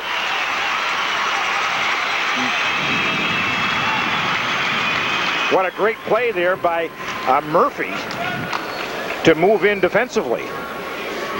Scott King comes up with another big save, Dale. Wow. One after another. He is something else. Do you think that as a 10th round draft pick, he is some kind of a catch for the Detroit Red Wings? Well, he's definitely a steal. We see Mike O'Neill coming in, or Jeff O'Neill coming in and taking a great backhander. He caught both Maine defensemen being mesmerized by the puck a little bit. In breaks Steve Hines with Emma, but Carney is there to break that thing up. Now Emma is back on in front. There's a shot by McGinnis that goes wide. That was dangerous. Now it's Scott Pellerin on it. For Maine, Robitaille taken away by the Eagles. 1:35 left in the period. McGinnis trying to go around Straub, and does, and scores! Marty McGinnis moved around Brian Straub and then beat King to the glove side. Well, the sophomore Marty McGinnis just comes down on the freshman Straub, makes a great move, feeds it through his stick, and just goes in one-on-one with Kinger and beat him on the low glove side. Tough break for Maine, as you see Sean saying, what the heck, what happened? See a great move. Straub just missed him a little bit. knocked him a little bit, but McGinnis showed great strength, collected the puck right back, and a good hard snapper just past Scotty King's glove. Tough break for Maine. Well, McGinnis had a couple of assists last night. As we can see, BC keep knocking on that door. It's going to open. Maine has to continue to do the same. So it is a brand new game, 1-1, with 1 minute and 20 seconds left here in the second period. All of a sudden, Alfond Arena is a little quiet. Scremin working hard to get control of the puck, and does. Headmans it to Olsen at center ice. Maine busts in with Barkley. It goes behind the net and squirts in front for the moment. Now BC rides it out of there. Well, the ever so important last minute of the period. We'll see what happens here. Tepper just fires it in the zone. Maine's going to do a quick change. Barkley is hauled down on the play, and BC takes over. Now Belfay gives O'Neill a hit. Carney intercepts, wants to break in, needs some help though, drops it for Belfay. He'll fire it to the open corner. Olsen goes hard into the boards with Dennehy. Here comes Maine, a centering pass, cannot be handled, and BC takes over. They'll flip it to center ice, 25 seconds left in this second period. Rich Kimball will be talking to Maine's Scott Pellerin in between periods. Now Jim Burke at center ice will fire it in. Now 10 seconds left in this second period. Greg Brown fires it. It's a blocker saved by King, and that'll do it here in the second period of play. Well, Dale, I don't think we have to say that Maine let down. Maine kept playing strong. They were finishing checks, having great intensity out there. The big difference was BC within the last 5 minutes. They came out and played much better. Well, Scott King, he has done so many things so well here at Maine for the last 4 years, and it's a crying shame that he just hasn't gotten a shutout. And he owns most every record in Maine for goaltenders. He has played in more games than anybody, 87. He has more wins, 53. He's logged more minutes, over 4,500 minutes, and he has the record for saves, well over 2,000, and yet he doesn't have a shutout, and he's not going to get one tonight, but he can get a win. Right now it is 1-1, and we go down to Rich Kimball. Okay, thank you very much, Dale. We're here with Coach Sean Walsh. A 1-1 game. Did you expect this kind of defensive game? Well, I kind of did. I knew we would tighten it up and try to eliminate their breakaways, and it's turned into a tight checking game, Rich. But we played very well for 15 minutes, and then when the ice got bad, we got cute, and everybody was kind of getting tired, and we didn't get the puck in their zone. We kept turning it over in the neutral zone, and consequently, they were putting it at our end, and we were tired, so they got us running around. But it'll be a key third period. The goal by McGinnis, just a question of too much pressure? Well, it was a question of time. You know, we had 3 turnovers in center zone, and that just got us on our heels, and our defensemen get caught flat-footed. Okay, good luck in the third period. A 1-1 game, and it's an exciting Hockey East matchup. Stick around. We've got more between periods coming up at the Alfond Arena with Maine and BC tied at 1.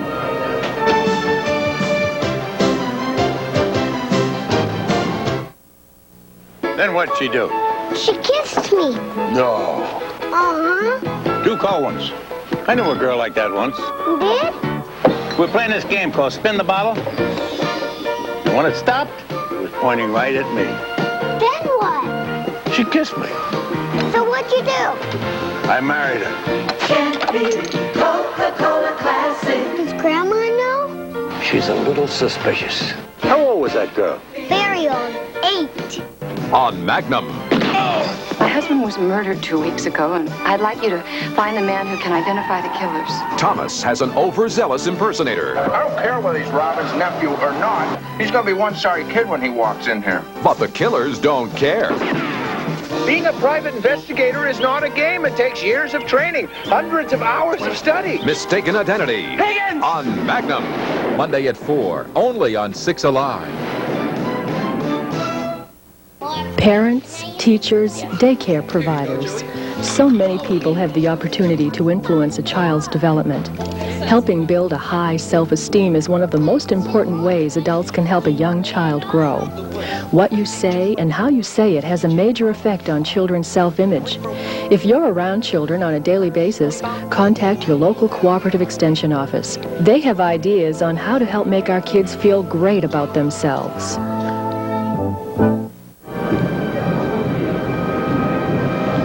right, back at the Alfond Arena between the second and third periods, the Maine Black Bears and the Eagles of Boston College all tied up at 1 apiece. Maine got off to a 1-0 lead on a goal by Martin Robitaille in period number 1, but Marty McGinnis tying it up in the second period, and that's where we stand.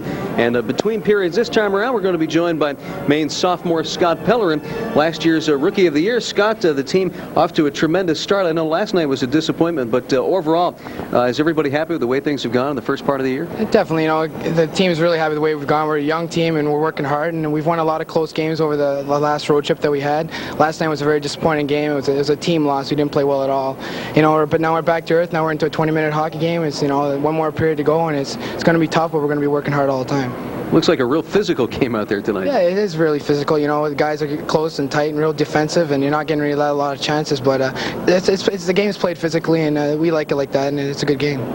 Well, Matt Del Judas had his troubles last night, but Scott King has turned in a super performance so far tonight, and Legrand has done a great job on the other end for BC. Definitely, they're both good goalies in the league, and Legrand's playing well, so is Scott King. Matt had a hard time last night, but we have two real good goalies this year, and that's our strength in our team right now, and we can rely on them, and hopefully our offense will take care of itself. Does that make the guys feel a little bit more secure knowing that you got those two good goaltenders that you can throw out? Definitely, I think it does, because when you're coming down and when it's a tight situation, you know that the goalie is going to come through for you, and in that way, with the young team that we are, that we're still learning right now, that we'll be able to adjust and able to win the close games that we have been winning so far this year. This has been an exciting year so far. Let's talk for a minute about the game in Minnesota. That had to be a real thrill to beat the Gophers out there. Definitely was. There was a lot of people at the game, and I know that the Maine teams that have gone there in the past haven't won there, and it was the first time the Maine team has won there, and it was a good feeling. We played well that game. We played well defensively, and we got a quick goal towards the end of the game to win it, and it was real exciting. All right, 1-1 with a period to go. What do you think you need to do, and will the crowd be a big factor? Oh, definitely. I think the crowd's going to be a big factor, and I think we have to play well defensively and just not be impatient. Just be patient out there, and things will happen. Just forecheck them hard, and hopefully that things will turn out for us to be able to capitalize on our opportunities. Okay, Scott, thanks very much. Good luck in the third period. Thank you. Maine Black Bears and Boston College tied at 1 apiece. We'll be back with more in just a moment.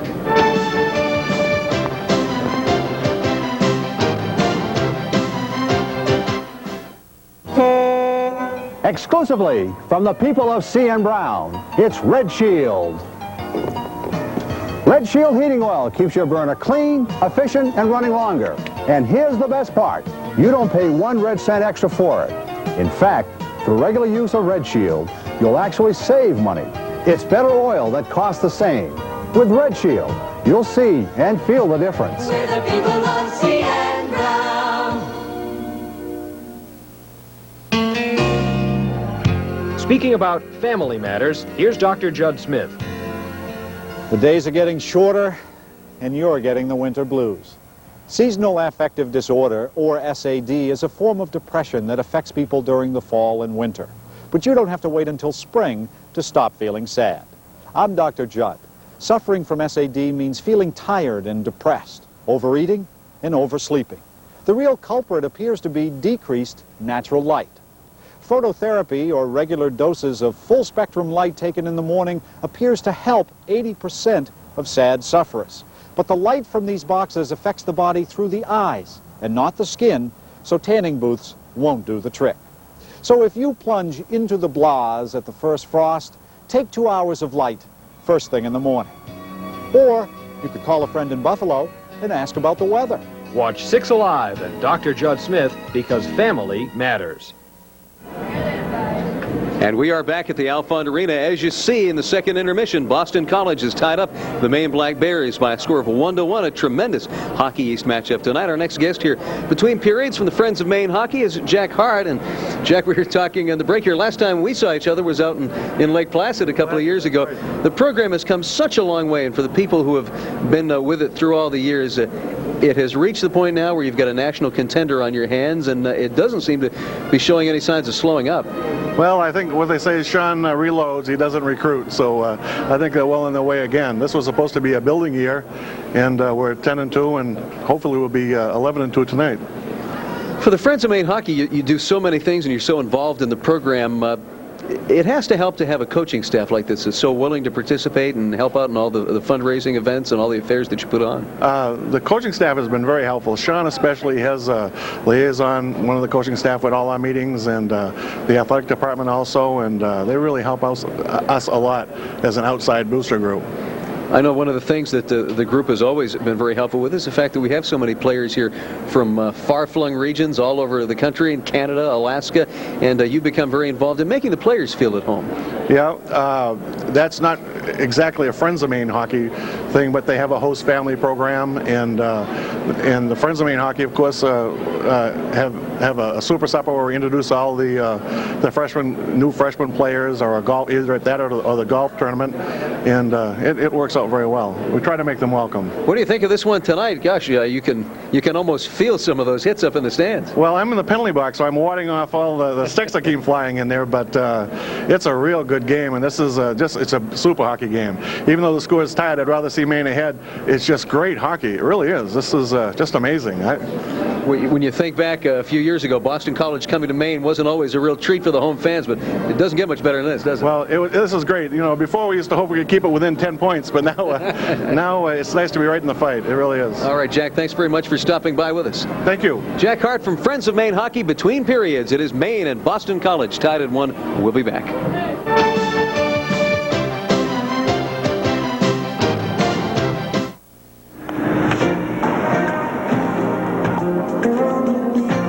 She's the girl of my dreams.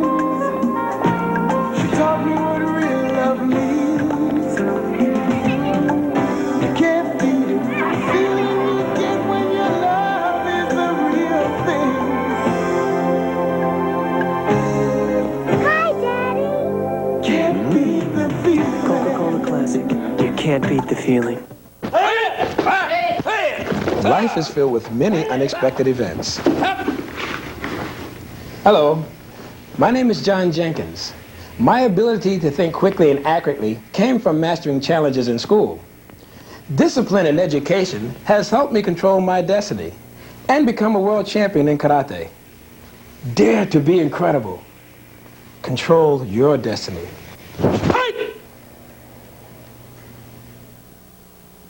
Yeah, so what do we do? I'd like to go. Well, I'd love to. Now let's learn how to. I want to visit You want to what? Let's go. I'd really like to. Well, maybe not. How about we go? I want to learn how to make a movie. I'd like to meet. Yeah, that sounds like a fun year. What about the Girl Scouts? As great as you want to make it. All right, Scott Smith and Dale Duff back here at Alfond Arena, 1-1 after 2 periods of play. I quickly wanted to mention that Jack Hart with Friends of Maine Hockey, he heads up the membership drive for Friends of Maine Hockey, and I believe they told me that the membership is now, I think, 1,200 or something like that. Isn't that amazing? Well, it's growing. You know, we have people up in Calais tonight watching, East Pittston, Maine, St. Stevensville, New Brunswick, all over the place, and it's just growing and growing. All right, let's take a look at goal number 1 for the BC Eagles. This thing got the game tied, and it was by number 9, Marty McGinnis. Marty McGinnis fakes to his outside, brings it right across in front of him. Main defenseman Schaub, he tries standing up, making a good check, but McGinnis has a little more momentum, comes right in, gets control of the puck again, in a quick release, quick snapshot, beats Scott King on the glove hand side. It was a heck of a shot. McGinnis, an 8th-round draft pick of the New York Islanders, and so it is 1-1. Martin Robitaille scored the goal for the Bears in the first period of play. Here are the stats after 2 periods of play. Scott, anything jump out at you? Well, we have to look at the quality shots and the hits. As we said earlier last night, we didn't have those areas covered very well. Tonight we have more shots, quality shots in BC, and the big thing is hits. Maine's hitting, they're involved, there's great intensity, and things are moving for them. When this team starts hitting and gets intense, good things happen. And I thought maybe Scott Pellerin hit it best when talking to Rich Kimball there just a few moments ago. He said basically now it boils down to a 20-minute hockey game. Well, that's nothing wrong with that. You know, you play 20 minutes hard and the winner takes the game and you go home. All right, the scoring summary in that second period. McGinnis with the goal. Give Greg Brown and Crowley the assists. And it's a 1-1 game. And shots on goal, 14 for Maine and 12 for BC. That is a 2-period total. And so the game is dead even at 1-1. One important thing we have to remember is that both teams aren't taking shots that are just confidence builders for the goaltenders. They're hanging on to the puck a little bit and taking those good quality shots in front of the goaltender, not just giving them the long shots or the wide angle shots to just build confidence in the goalie. As we see a shot here coming in close, a BC player tries lifting it over Scotty King, the sprawled out Scott King, and the puck just rolls over the crossbar. Last night, that puck would have been in the net. You know, there was no breaks. Oh, yeah. Maine was snake bitten, and tonight they have things totally turned around, and they've killed that snake, Dale. All right, well, after 2 periods of play, it is a 1-1 score. We'll see what happens in period number 3. We should remind you that this year, a new rule in Hockey East, a 5-minute overtime period. We'll keep that in mind. All right, we want to remind you that we've got a football doubleheader for you tomorrow here on NBC. The pregame show is at 12:30. Bob Costas will bring that to you. And then at 1 o'clock, the Patriots take on Eric Dickerson and the Indianapolis Colts. Game 2 is the AFC Western Division champion Denver Broncos, and of course John Elway and company, they'll take on the LA Silver and Black Raiders. So it's an NFL doubleheader. It all starts at 12:30 right here on Channel 2 and 6 Alive, the stations you count on for sports. We also want to remind you that we've got more great hockey action coming up a week from tonight. Next Saturday night, Scott Smith and myself and Rich Kimball and the whole crew will be here to bring you the Maine versus Denver Pioneers game. And of course, Ralph Backstrom and company come to town. When they come to town, they always come to play the WCSH Denver Pioneers, so it should be interesting. And Ralph Backstrom, their coach, and boy, that brings back a lot of memories for me, because I remember watching Saturday night, Hockey Night in Canada, and Backstrom, a great player with the Montreal Canadiens. We'll see that next week. Right now, though, we've got to get something decided between Maine and BC. It is 1-1, and play is underway in period number 3. The BC Eagles keep it inside the zone, but Straub is on it for the Bears, and Robitaille will get it to the neutral zone. Ahead, he can't connect with Pellerin. It'll go in, and Legrand will play it. Now McGinnis just moves it ahead where Emma is on it with Hines. 2-on-1. Hines can't get back across. Kearney comes up big. The net is open, and a score! Steve Hines. That was a tough break for Maine. Keith Kearney goes down, plays a 2-on-1 fairly well, makes that man make the pass across, and his stick got caught up with Scotty King and took him right out of the net and pulled him into the corner. And as we said before, Dale, you could have put that one in. Hines just had to come around and shoot the puck in an empty net. Goal number 9 for Hines, and we said at the top of the show that Hines, Emma, and McGinnis, this line, killed Maine last night and is doing so again tonight. Well, they're definitely a powerhouse for BC, as we see here coming down. Keith Kearney goes down to block the pass across, and you can see his stick come in play there, and his whole body kind of takes King right out of the play, and Scotty can't get up quick enough, and Hines just walks around and shoots in the empty net. Scott Pellerin trying to block the pass, but he didn't have much luck. And Hines gets the goal, and play is underway. The Bears have some work to do now. Emma moves it ahead for Pergola. That was O'Neill, rather, moving it ahead for Pergola. And King fires it around the dasher, but it hit up into the screen, so they'll blow the whistle. 39 seconds. Maine has to keep their head up right now. They can't get bummed out. It's only first minute of the third period. They got a goal, so what? You just keep working hard and try to come back from it. Scott King's into the game. He's playing very well, and you can see Bruce Crowder there trying to pump up the players a little bit. And you just can't get bummed out about it. You just have to come out and keep working hard and get that next goal. Greg Brown at the point wanted to shoot, but couldn't get the handle enough, so he just fires it in. And Barkley will clear to the neutral zone. Tepper is on it. Tries to break around Brown. That's a tough chore. And finally, Scheifele takes over. Now Maine keeps it in. Olsen tries to wheel and fire, but fans on it. Puck goes to the corner, and on it is BC. Now Burke just flips it in, and oh boy, that was tricky, as Legrand was screened in front, but out breaks Franzosa. Ahead, he'll try to go. King will get to it, and he'll drop it off for the defense. 13:15 left in period 3, and the BC Eagles have taken a 2-1 lead as that shot winds up into the screen behind the net. So we'll have another face-off. It'll come outside the blue line. As the crowd looks on, and as we mentioned before, it has been 3 years or so since the Bears have been swept by a Hockey East team here, and so folks around here are not used to it. And it hasn't happened yet. The Bears do have some work to do. Pasucci drives it in on King, and Carney takes over. Ahead, intercepted by BC. Farley can't gain control of the puck. Carney knocks it to the corner. Farley tries to take a shot from a desperate angle, and it goes wide. On it is Rathbone with Straub. Down they go, and Tomberlin takes over, and we've got a whistle as the puck was moved ahead with a hand pass. We have a hand pass. Straub tried to just get it up to Justin Tomberlin to get it out of the zone. Bozeman, Montana. You don't see many hockey players come out of Bozeman, Montana, but he is a transfer from North Dakota. Right. And he sat out last year, and he's playing strong for Maine this year, and Sean's real happy with his play so far. I should also point out he is the Golden Hammer winner for the road trip out west, as Coach Lichtenberg and company passed on the Golden Hammer to the hockey team a week or so ago, and Straub was the first winner of that award for the best hit of the game. 17.5 minutes left in the third period. It's BC 2 and Maine 1. Robitaille at center ice trying to move, and McGinnis knocks him down. Crowley is in after it for the Eagles. Pellerin trying to line him up for a hit, but doesn't. Now Nolan ahead, and it'll go all the way down the ice where there will be an icing call.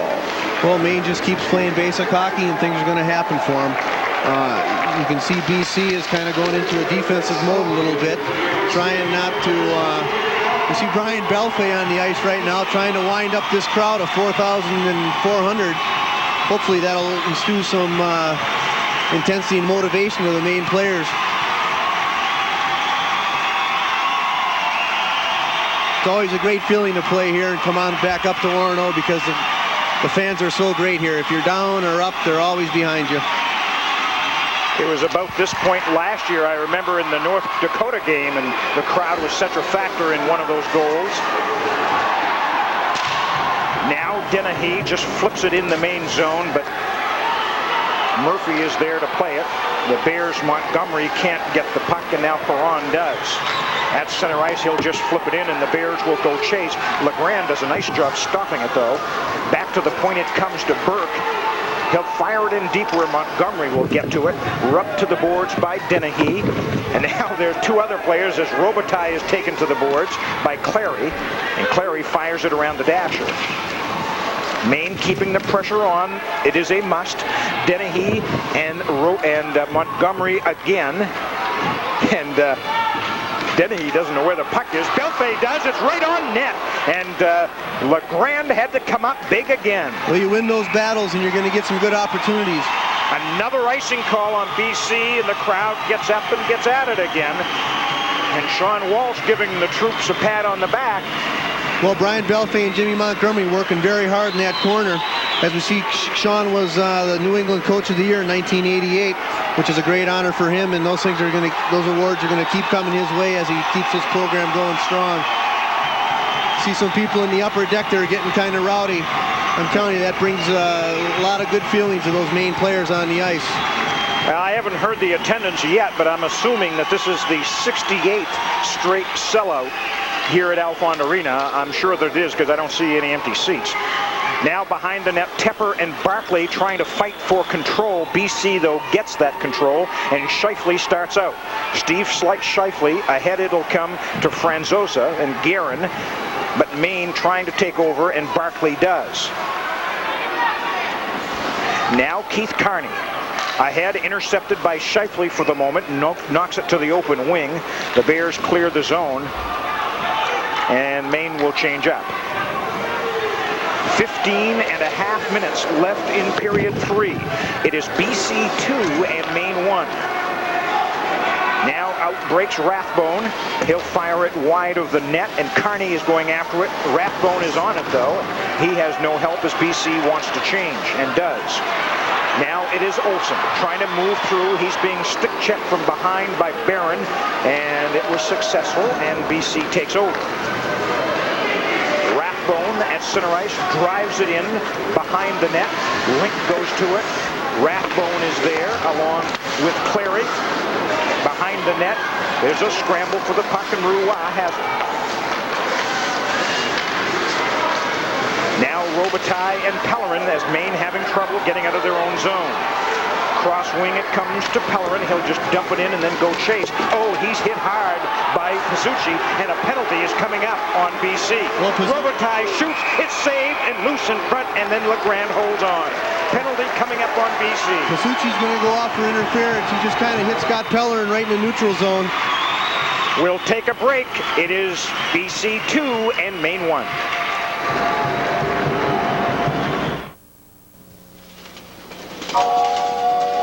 This gift-giving season, perhaps you can't quite swing the payments on a classic Corvette or a string of perfect pearls with a gold clasp or a vacation to paradise, one that's warm and sandy. But you can start imagining and continue long past the holidays with a Megabucks Seasons Pass. Ask for details at your favorite Megabucks store or look in your newspaper and just imagine.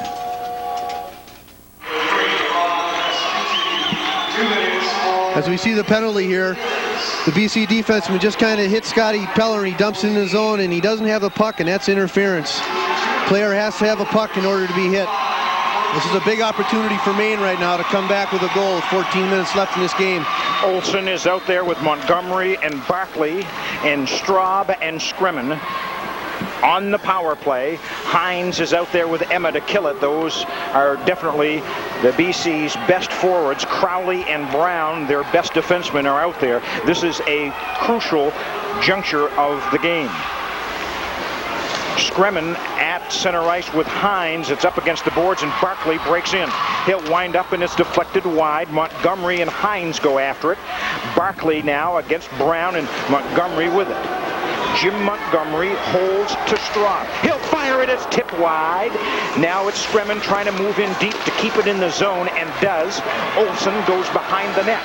Randy Olsen, number 9, trying to get some room. Brown is giving him none, and finally BC fires it down the ice. Brown is oh so tough. One of the reasons he was on the Olympic team and an All-American last year. He's tough in the corners. And I should mention Hockey East Player of the Year. He was Mr. Everything last year and will be so again. Now Franzosa breaks in shorthanded, score! Lack of communication on the Maine defensemen. They're playing with the puck right in front of their own net. Franzosa putting tons of pressure on them, as BC does in every situation. There was a turnover. Scott King tried coming out to move the puck, and it just didn't work out. Scott King wasn't set in the net. He was still coming back in from trying to move the puck, and Franzola just more or less had his own choice what he wanted to do. You see he's out, tries to move it. He isn't really set. Franzosa has a free walk in right from the high slot area and just beats Scotty. Scotty's angle must have been off a little bit because Franzosa went to the far left-hand corner on him. And for the moment, you can hear a pin drop in Alfond Arena as the crowd is stunned as the Bears now trail by 2 goals. They're still on the power play. Roy is out there with Robitaille, and BC does a nice job clearing it outside the zone. Well, there's nothing Maine can do about those goals now. They just can't get frustrated, so they don't make any more crucial mistakes. And when you get frustrated, you just lose all tempo to the game, and things just don't go right for you. So they have to stay positive and keep working hard. Roy in the corner now against Clary, fires it to the open corner where Pellerin is fighting with O'Neill. O'Neill wins the brief battle. Pellerin is keeping after him. It comes back to the point, jumps over Robitaille's stick. Now Pergola moves in, fires it on King, and he'll stick that up into the crowd. 12:34 left in period number 3, and BC has taken over a 3-1 lead after it was a 1-1 score after 2 periods of play. And we showed you the graphic a while ago about how good BC is killing penalties, and as you mentioned, Scott, they are offensive-minded killing penalties, and that was a perfect example. Well, they're offensive-minded in every situation in the game. They really believe that if they take care of the offense, unlike Sean thinking that if the defense will take care of the offense, you know, they just put tons of pressure on you constantly, and they get a lot of big breaks for that. They can do that with the defensive core that they have.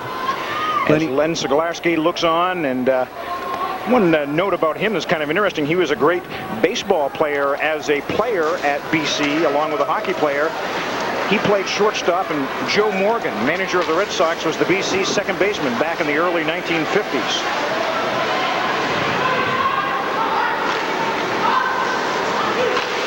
All right, the penalty is over. We're skating 5 aside. Kent Sulfi just fires it into the open corner. Maine is trying to dump and chase now, but knocked out of there by Barron. He's wrapped up by 2 men, Burke and Sulfi can't get the handle to the puck, and there's a lot of play in the neutral zone. Tomlin wins it, but we've got a penalty behind the action, and it'll be on Maine. Jimmy Burke's going to go off for 2 minutes for holding. He kind of grabbed a hold of Rathbone a little after the puck play action there, right on the blue line.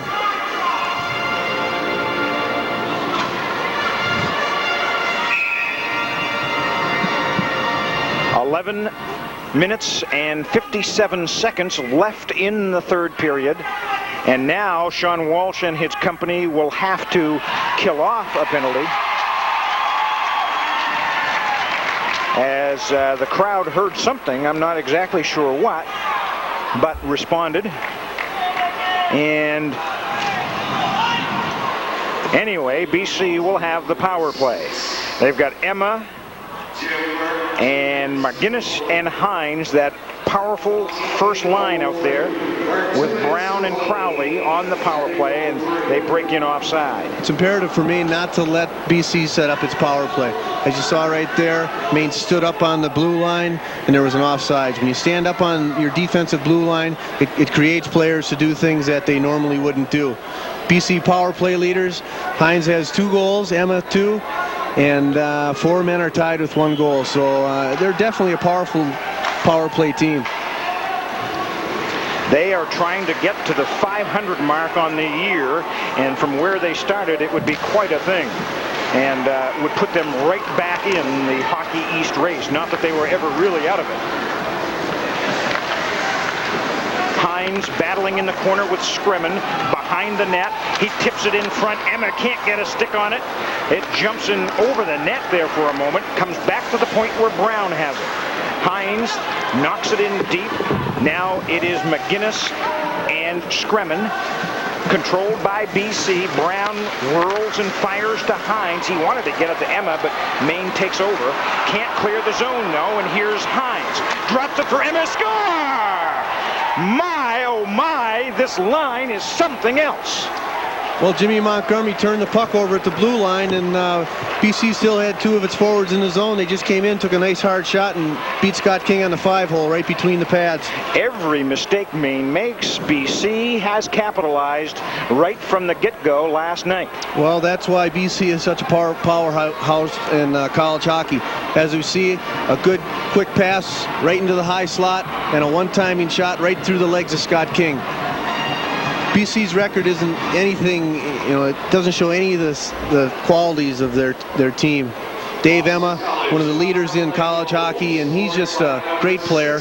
And you put him with Stevie Hines, and it's pretty tough to stop him. Hines has had 86 points in 66 games in his career at BC, and he adds another one there, and all of a sudden BC has kind of put some distance between themselves and the Bears. It is now 4-1. Remember, BC won last night 5-1. Can they sweep the Bears here at Alphon? Well, they're looking awfully good right now, and we have an icing call on BC there. 10.5 minutes left in the third period. We'll take a break. Again, the score is BC 4, Maine 1. Coats for kids, it's a brand new year. And what do you do with that outgrown gear? Hi, I'm Bob Elliott. And I'm Peggy Kaiser of News Center. You know your child's outgrown coat, the one in the back of the closet? Well, it could be doing a bundle of good. Just drop them off at the 6 Alive Coats for Kids box at Shaw's Supermarkets or Pratt Abbott Cleaners. And you'll be helping another child keep warm. Still a heartwarming gift. Please take the time.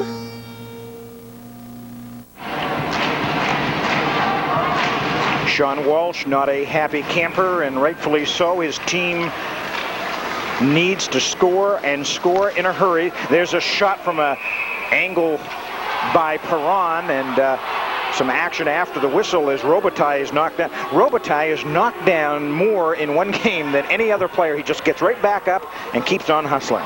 Well, he's a great player, as we've been saying all night and all last year. He just keeps getting involved. Matt Del Judas and Sandy Gallupo. Yep, they're sitting there maybe talking about what's going on, what do they think of the game, and probably just having a pleasant little chat there. Gallupo's got to be wondering if he's the Wally Pipp of hockey here, because the way Legrand is playing, I'm not sure that he'll see any more ice time. Legrand has been nothing but spectacular this weekend. Now Greg Brown dumps it in. Here is BC as Hines faked the shot, looked to pass, but he didn't have a winger with him. Robitaille dumps it in, and Maine is dumping and going after. Robitaille goes in and gets it himself. Crisscrosses with Barkley. Pellerin gives a heavy hit on Pergola. Robitaille gets the puck free to Pellerin. Now Jim Burke. It's blocked in front. BC playing sticky defense now. Perron goes to the corner with Brown. Tries to move around. Brown knocks him down, and crowd wanted a call, but I think that was a nice acting job by Perron there. And BC changes up, intercepted here, and he hits the post. Pergola had an open net and hit the post. Oh my, it could have been 5-1. Behind the net, Murphy ahead to Montgomery, as the Bears are having trouble getting out of their zone.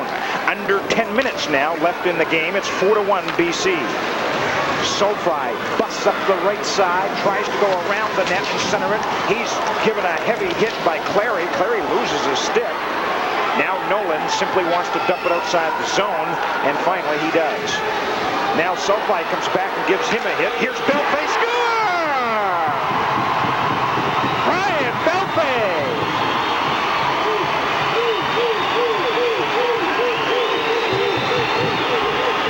Brian Belfay's been involved all night. Finally, that goal came to him. He's missed a few good chances tonight, and he finally put one in. Turnover right at the BC bench. All started by Kenny Sophie throwing a great hit on the Boston College player. Walked right in and took a good hard slap shot. Went right over the BC defenseman and beat Del Gray over the blocker glove. Well, there is step number 1 for the comeback for the Bears. It is now a 4-2 game as Belfay gets his 3rd goal of the year. And as we mentioned, that's about his 4th good opportunity of the night. Now Brown just flips it high in the air and sends it into the main zone where Tony Link plays it. You can feel the momentum coming back a bit for the Bears as Steve Tepper goes in deep against Clary, but we've got a whistle and icing, I guess. I didn't hear the whistle even blow, but it is 4-2. It must have been offside because they're going to call the face-off just outside the line. Well, I was watching behind the play there. Steve Tepper threw a tremendous hit on Greg Brown, and they're working on Greg Brown over on the BC bench. His helmet came off, and his head might have went into the boards. Hopefully he's okay for the sake that he's a college hockey player, but he took a tremendous hit. Tepper can dish him out, can he? Robitaille now tries to center with Pellerin, but can't, and McGinnis breaks out. McGinnis, Hines, and Emma look out. Here comes Emma in the corner. Tries to work a play in front. Straub moves it ahead, but Pellerin can't connect. Now Mark Dennehy. Cross wing, it'll come to Hines. He'll drive it in deep. Straub, the freshman defenseman, check that, moves in front. There's a shot on by Emma. The save by King. as Emma buzzed the net one more time. Perron up through center ice. He tries to connect, but can't, and here comes David Emma. He'll try to fire it on. It's saved in front there, and here comes a centering pass. McGinnis trying to get a handle to it. It'll come back to the blue line. Guerin's wrister goes high and wide, and Scremin will play it for Maine. Dangerous passing there by the Bears, trying to clear their zone, and BC intercepted on 2 or 3 occasions. Just over 7 minutes left in the game. It's 4-2 BC. Now behind the net, Kearney's got a collar on somebody, and King jumps out and holds on. That puck was bouncing behind the net there. It almost bounced right out in front to the BC players, Scott King and Keith Kearney, and they're fishing for it, trying to catch that puck, and it just bounced right past them. As you see, one of the Maine fans looking on intently, looking at the scoreboard, saying, how are we going to get 2 more goals here in the next 7 minutes? That's what we've got to do. Oh boy, he has seen a lot of close games over the years. Trying to get his team back to the 500 mark. The Bears enter this game with a 10-2 mark.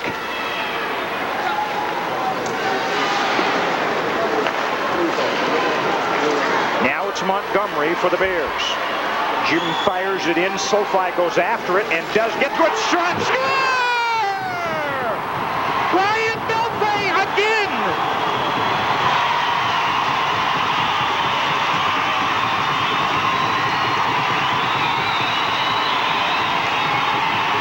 Well, they come in bunches for Brian Belfay, and he just got his 2nd goal of the night. Kenny SoFi once again started that play with a great individual effort going down low to get that puck to Brian, who was stationed perfectly out in front of the net. I think they ought to give SoFi 2 assists for the work he did here. SoFi right out to Brian, and Brian just slips it on the short side, right underneath the skate of the BC goaltender. Kenny SoFi is playing a heck of a game, and just as much credit should go to him as Brian. And all of a sudden, it is a 1-goal game, and that's how quickly momentum changes in college hockey. It is 4-3 now. BC with a 1-goal lead. Can Maine come all the way back? Hang in there, folks. We've still got 6.5 minutes left in the game. What great action. Pergola clears the zone. Scremin fires it in. And the Alphon crowd is really into it. Barkley's shot is blocked in front. Dennehy is down. The puck is underneath him, and the whistle blows. No sense turning the heat off, Dale. They might as well keep it going. They got this BC team thinking right now, and they might as well keep the great intensity right on them. And as I look across the ice, I see number 4 for BC, Greg Brown, coming back out there. Sean probably needs a little water. He's probably been yelling a little bit over there. No, you think Sean. so? Oh, maybe. Just a little bit. Big line on the ice right now for Maine. Robitaille, Pellerin, and Perron with Burke and Murphy on defense. BC clears it to the neutral zone. We'll keep an eye on the clock for you. 6:03 left in the game. The Bears need 1 more goal to get this thing tied. Pellerin behind the net. Crowley is fighting for it for BC. Now Brown takes a heavy hit from Perron. Oh boy, what a hit. Now he knocks Perron down. Now it is Emma against the boards. It's dug out of there by Robitaille. Here comes Maine. Oh, he can't get a stick on it. Burke had an open side but couldn't quite get the shot off. Hines moves it out to the center ice area. Goes down on the play on his own, though, and Murphy takes a heavy hit from McGinnis. Here's Steve Hines against Murphy, puts on the brakes and makes a cut. He'll fire it high, and there's a shot. It's no goal. It goes in, but that was elbowed in by McGinnis. No goal. Steve Hines just throws that puck out in front, and the BC player just pretty much knocked it in with his hand, and the official was right on the spot and made the call. That wouldn't even count in soccer. As you can see, Steve Hines with a great spinorama and just comes right out of the corner and takes a good hard shot, more or less a flick shot, and it just was batted in by the BC player. And no argument from BC because they knew exactly that it went in off the arm of McGinnis. 5:14 and counting. It is BC 4 and Maine 3. Montgomery dumps it in. Here comes SoFi again to the corner. A big hit on Cleary. Oh my, what a hit. Best hit of the night. He'll get the golden hammer. It'll come to center ice where Straub is on it. He'll fire it around the dasher. Carney gets to it. Nice job keeping it in. He'll fire it on. It's stopped in front by LeGrand. Whistle on the play, and we've got a tussle down on the ice. Let's see who's involved. Emotions run a little high, Dale. That all started with an unbelievable hit by SoFi over on the sideboards, put one of the BC players down. Well, Belfay is one of the guys involved in this. Let's see who the BC, it's Pergola. Dave Pergola for BC. Let's see what we have for penalty calls here. I assume they're going to be matching calls. Emotions do run high in these close games, Dale. Wow, you can just feel it. The Bears dug themselves a giant hole, getting down 4-1 early in the period, and then come back to make it 4-3. We'll take a break, and when we come back, we'll have the exciting conclusion.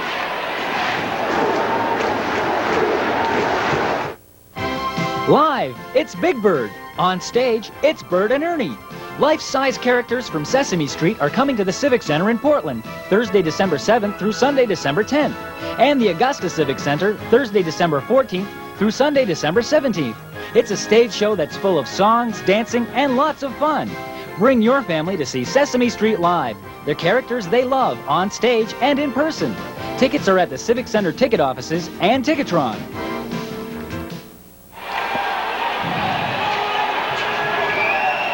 You see what you need to know. 4-3 BC with 4:46 left.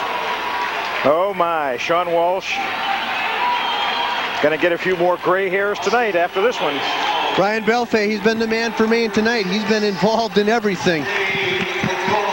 And they're giving matching 4-minute penalties.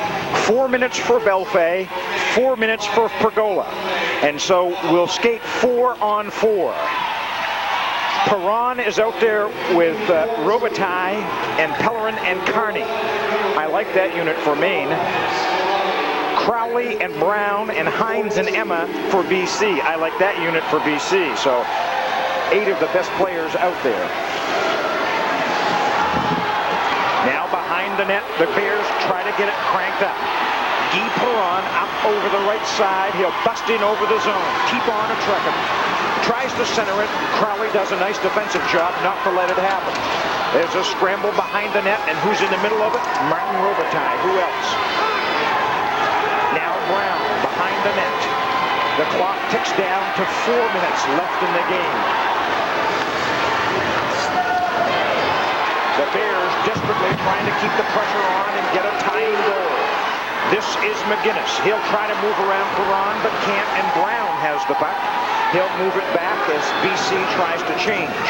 Mark Dennehy just drives it in the main zone where King plays it, and Maine will change up. Boston College regroups a lot like the Russians do in European style. They'll give it back to their defenseman on the far blue line and just let the play develop. Now Mike Barkley moves in, but Roy was just in ahead of him on the right side, so it is offside. Mike was dangling a little bit with that puck right on the blue line, and that can pull a lot of guys off sides. By the way, Mike Barkley is this year's Kangaroo Court judge. And as they hand out 25-cent fines for different things, Barkley is the new Bruce Major. I think we had a few of those. Yes, we did. Didn't we? Yes, we did. Dennehy behind the net for BC and then skates out up the left side. He connects with McGinnis. He'll move in all the way, shoot, and it's a great save by King. Oh my, he came up big there. Marty McGinnis bearing right down. Now 3 minutes to go in the game. It is BC 4 and Maine 3 as the crowd is standing most areas of the rink. Franzosa ahead to McGinnis.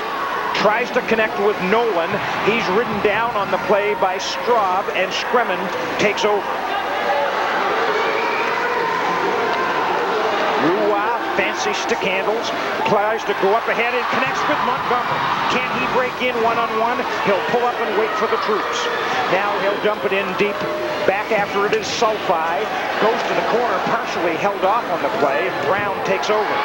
Now in comes Sulfi. Decides not to level him that time and comes back to center ice. Perron loses the puck, and here comes O'Neill. He'll try to break in and can't quite do it. Here comes Scott Pellerin. Crowley rides him off. Crowd wants a penalty. Here's Perron, shot, saved in front and held on to by LeGrand. Oh, and I'll tell you what, Scott Pellerin was waiting on the doorstep for a rebound. LeGrand was playing smart there. He just took that rebound, covered it right up. He could probably see Scott Pellerin sneak behind his defenseman and just wait there for the rebound. Some of the Maine fans upset. They thought there should have been a call on Scott Pellerin. He broke down in the middle, and the Boston defenseman pulled him down. Sean's looking very intently. What great end-to-end action.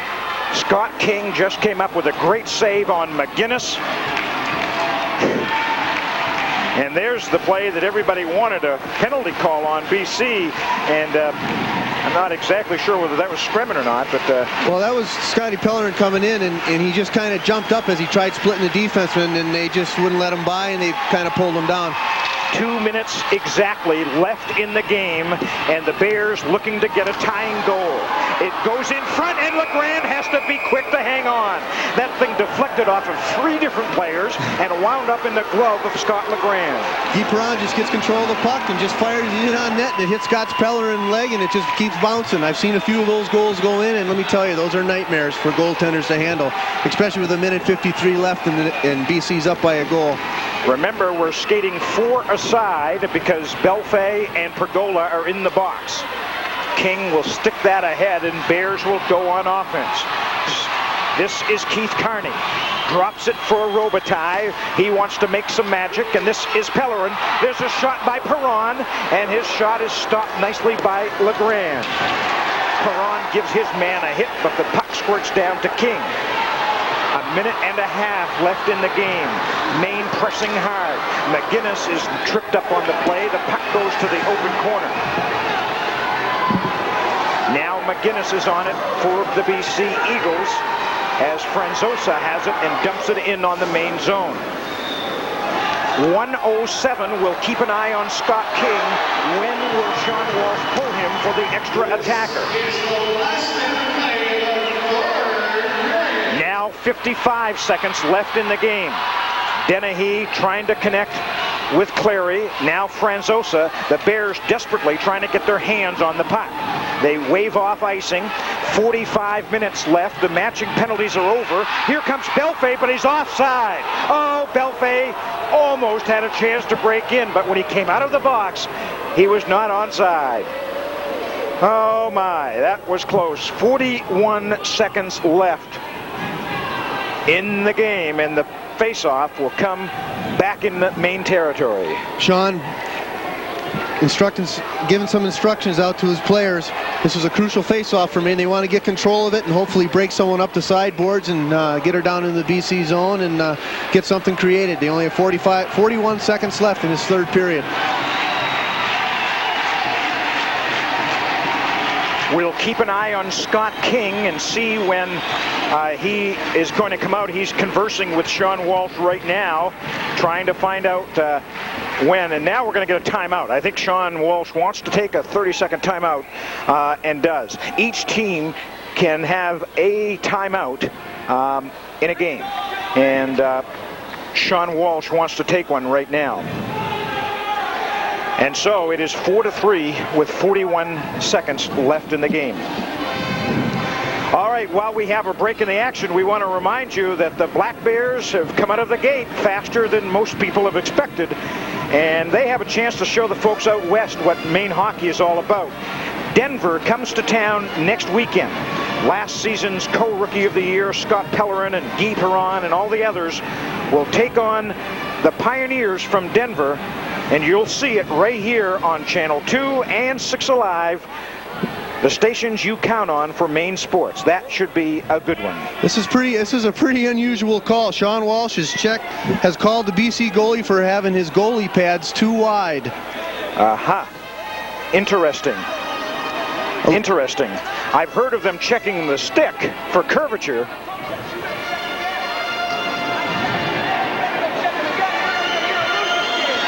I think you can hear Sean Walsh talking to the referee, Melanson.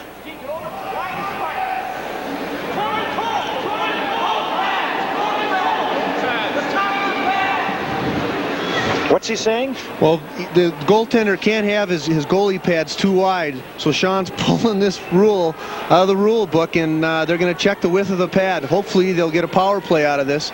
If the call is wrong, Maine will be assessed a penalty.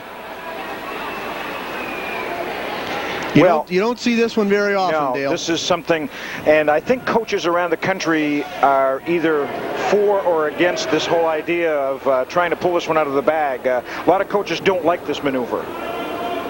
But Sean Walsh is looking for the edge, and we'll see if he gets it.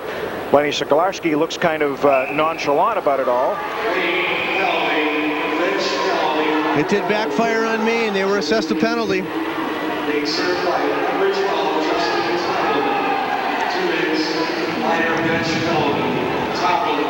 All right, whatever the deal, the pads are in correct proportion, and so Tepper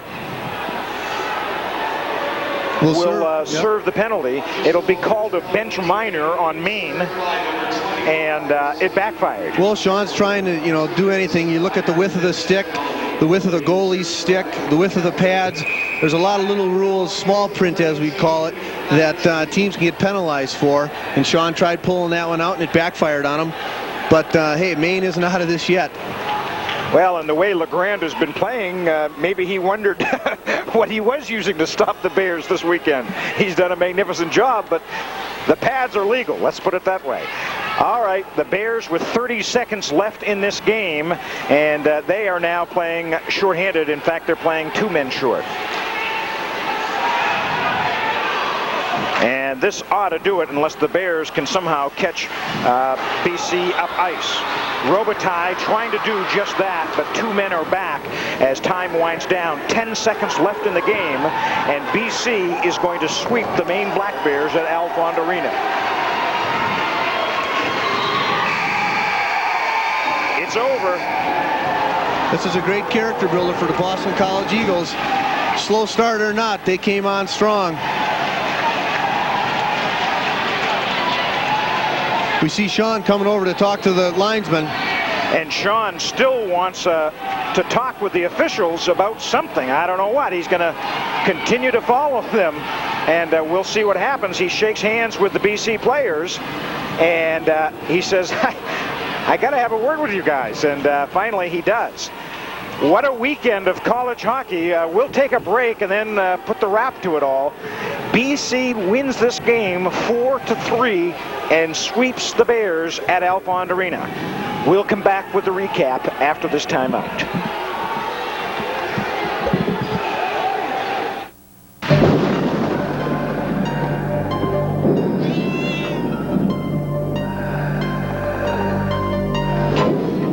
Check it out. Look at that. You guys hear something?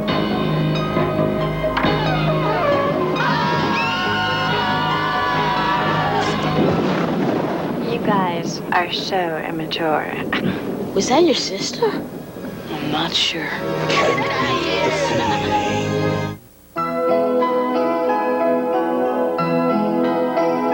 There's still meaning in the magic of Christmas. You heard it last year on 6 Alive, and now you can have your very own audio cassette of the 6 Alive Christmas song. Maine's newest Christmas carol is sung by Melinda Liberty and has a special holiday introduction by Gary Merrill. This great stocking stuffer from 6 Alive is available now for a limited time for just $3.99. Where do you find it? Just look for the 6 Alive Maine Christmas song display at all Shaw's supermarkets and Lavertier's super drug stores. This unique Christmas carol is destined to become a part of Maine's heritage. And this is your chance to help it on its way. The Six Alive Maine Christmas song. Yours for only $3.99 at all Shaw's supermarkets and Lavertier's super drug stores. Share this Maine-made gift with your whole family.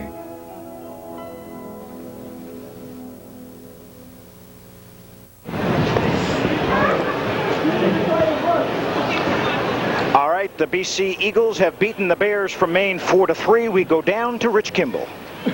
Okay, thank you very much, Dale. We're here with our player of the game for the Maine Black Bears, Brian Belfay. 2 third-period goals to bring the team back within 1, but did you guys just get in too much of a hole falling behind 4-1? Well, I think we didn't really get in a hole. We just didn't have the bounces this weekend. You know, the puck was bouncing on the goal line a lot this weekend. It just wouldn't fall for us. You guys, I know after last night, wanted to come out and get a big win. You had the 1-0 lead. It was a hard-hitting game. What do you think made the difference tonight for them? I think they're just a bit better skating club than we are, and we tried to play tough defense, but, you know, they slipped by us a few times, and fortunately they had the breaks and the puck went in the net. Scotty King played an outstanding game, but we just couldn't put the puck in the net, and that's, you know, the bouts of it. You guys are 10-3 now. BC all even at 5-5. They're a much better team than their record would indicate. Oh, most definitely. They've had a hard road to success, you know, and they're doing well now, and the ball's starting to roll for them. And fortunately, they came out with 4 points on the weekend. Brian, a good game for you tonight. Tough loss for the team, but now as you look ahead, you got Denver coming in next week. When you play those Western teams, that's always tough hockey. What do you see for the team next week?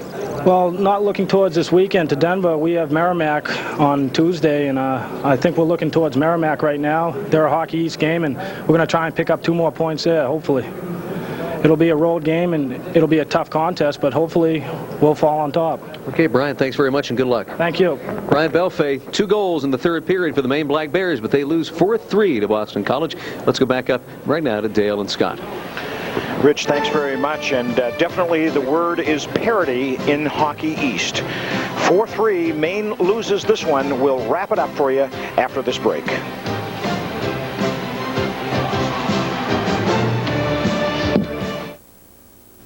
Respond to Seltzer and ride home. The Hugger Bears are in.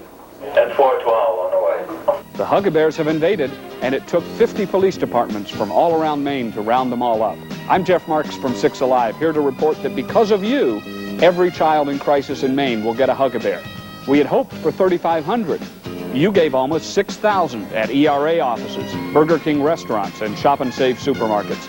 Our thanks to all of them, to the students at Lewiston High School who counted and bagged the bears, to Seltzer and Ride Home who collected thousands of the bears and arranged for them to be distributed from the Seltzer and Ride Home plant. We were pleased to be able to fill every request from Maine's police officers for Hugger Bears to ride in cruisers waiting to be adopted by children in crisis. We at Six Alive think this is a family matter, and it's clear you agree. And you know at Six Alive we say you can count on us. Well, this time we counted on you, and you came through. Thank you.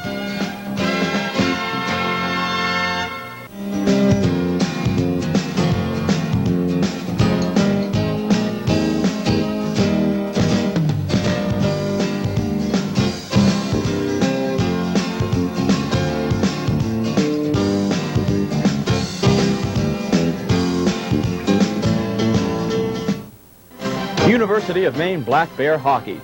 Brought to you by Coca-Cola. You can't beat the feeling. Coke. All right, as the crowd files out of Alfond Arena, most of the 4,400 or so disappointed that the Bears have lost 4-3, and it had a little bit of everything. The Bears had a 1-0 lead for a good part of the night. BC came back to tie it, then went way ahead, and too little, too late in the end for the Bears. Well, Dale, it's important to point out that they had a tough game last night.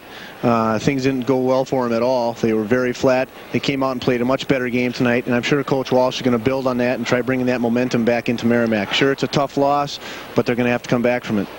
And what do you say about Hockey East? You've got Northeastern leading the way. BC's back in it. Maine's right up there. You got BU. You got Providence. What's going to happen? It's a heck of a league, and you're right. It's the best college hockey in the United States, and there's no doubt about that. All right, well, with the Bears trailing already by a score of 2-1, this was a key play of the game. This is the goal by Dave Franzosa. Well, it was a turnover, and Dave Franzola just picks up the puck. Scott King is backing into the net, and as he backs in, he opens up the net more and more, and Franzola sees an opening and just takes a quick shot and buries it. And that was the short-handed goal, too, and that really took a lot of starch out of the Bears because they were on the power play looking to get that thing tied up, and instead of going 2-2, it went 3-1. And let's take a look at the scoring summary now as the Bears lose this one by a score of 4-3. In the third period, Steve Hines made it 2-1 with his 9th goal of the year. It was unassisted. Franzosa got that goal to make it 3-1, give McGinnis an assist, and that was a short-handed goal. Emma made it 4-1. Hines again with another point, and then came back the Bears, and in particular Belfay, with a goal to make it 4-2 unassisted, and then he closed the gap with a great assist from Kent Selfie. Give Tony Link as an assist as well. Belfay, the star of the game for Maine, but that awesome line of Emma, Hines, and McGinnis, and then the goaltending of Scott LeGrand, just too much this weekend. Well, I think it's important to mention that Stevie Hines for BC, he comes out and is real positive, and it'll be real surprising if he lasts 4 years at Boston College. All right, we want to remind you that we have football action coming your way tomorrow afternoon. It's the NFL pregame show with Bob Costas at 12:30. Then sit back and see the Patriots take on the Indianapolis Colts. It's, of course, Eric Dickerson and company.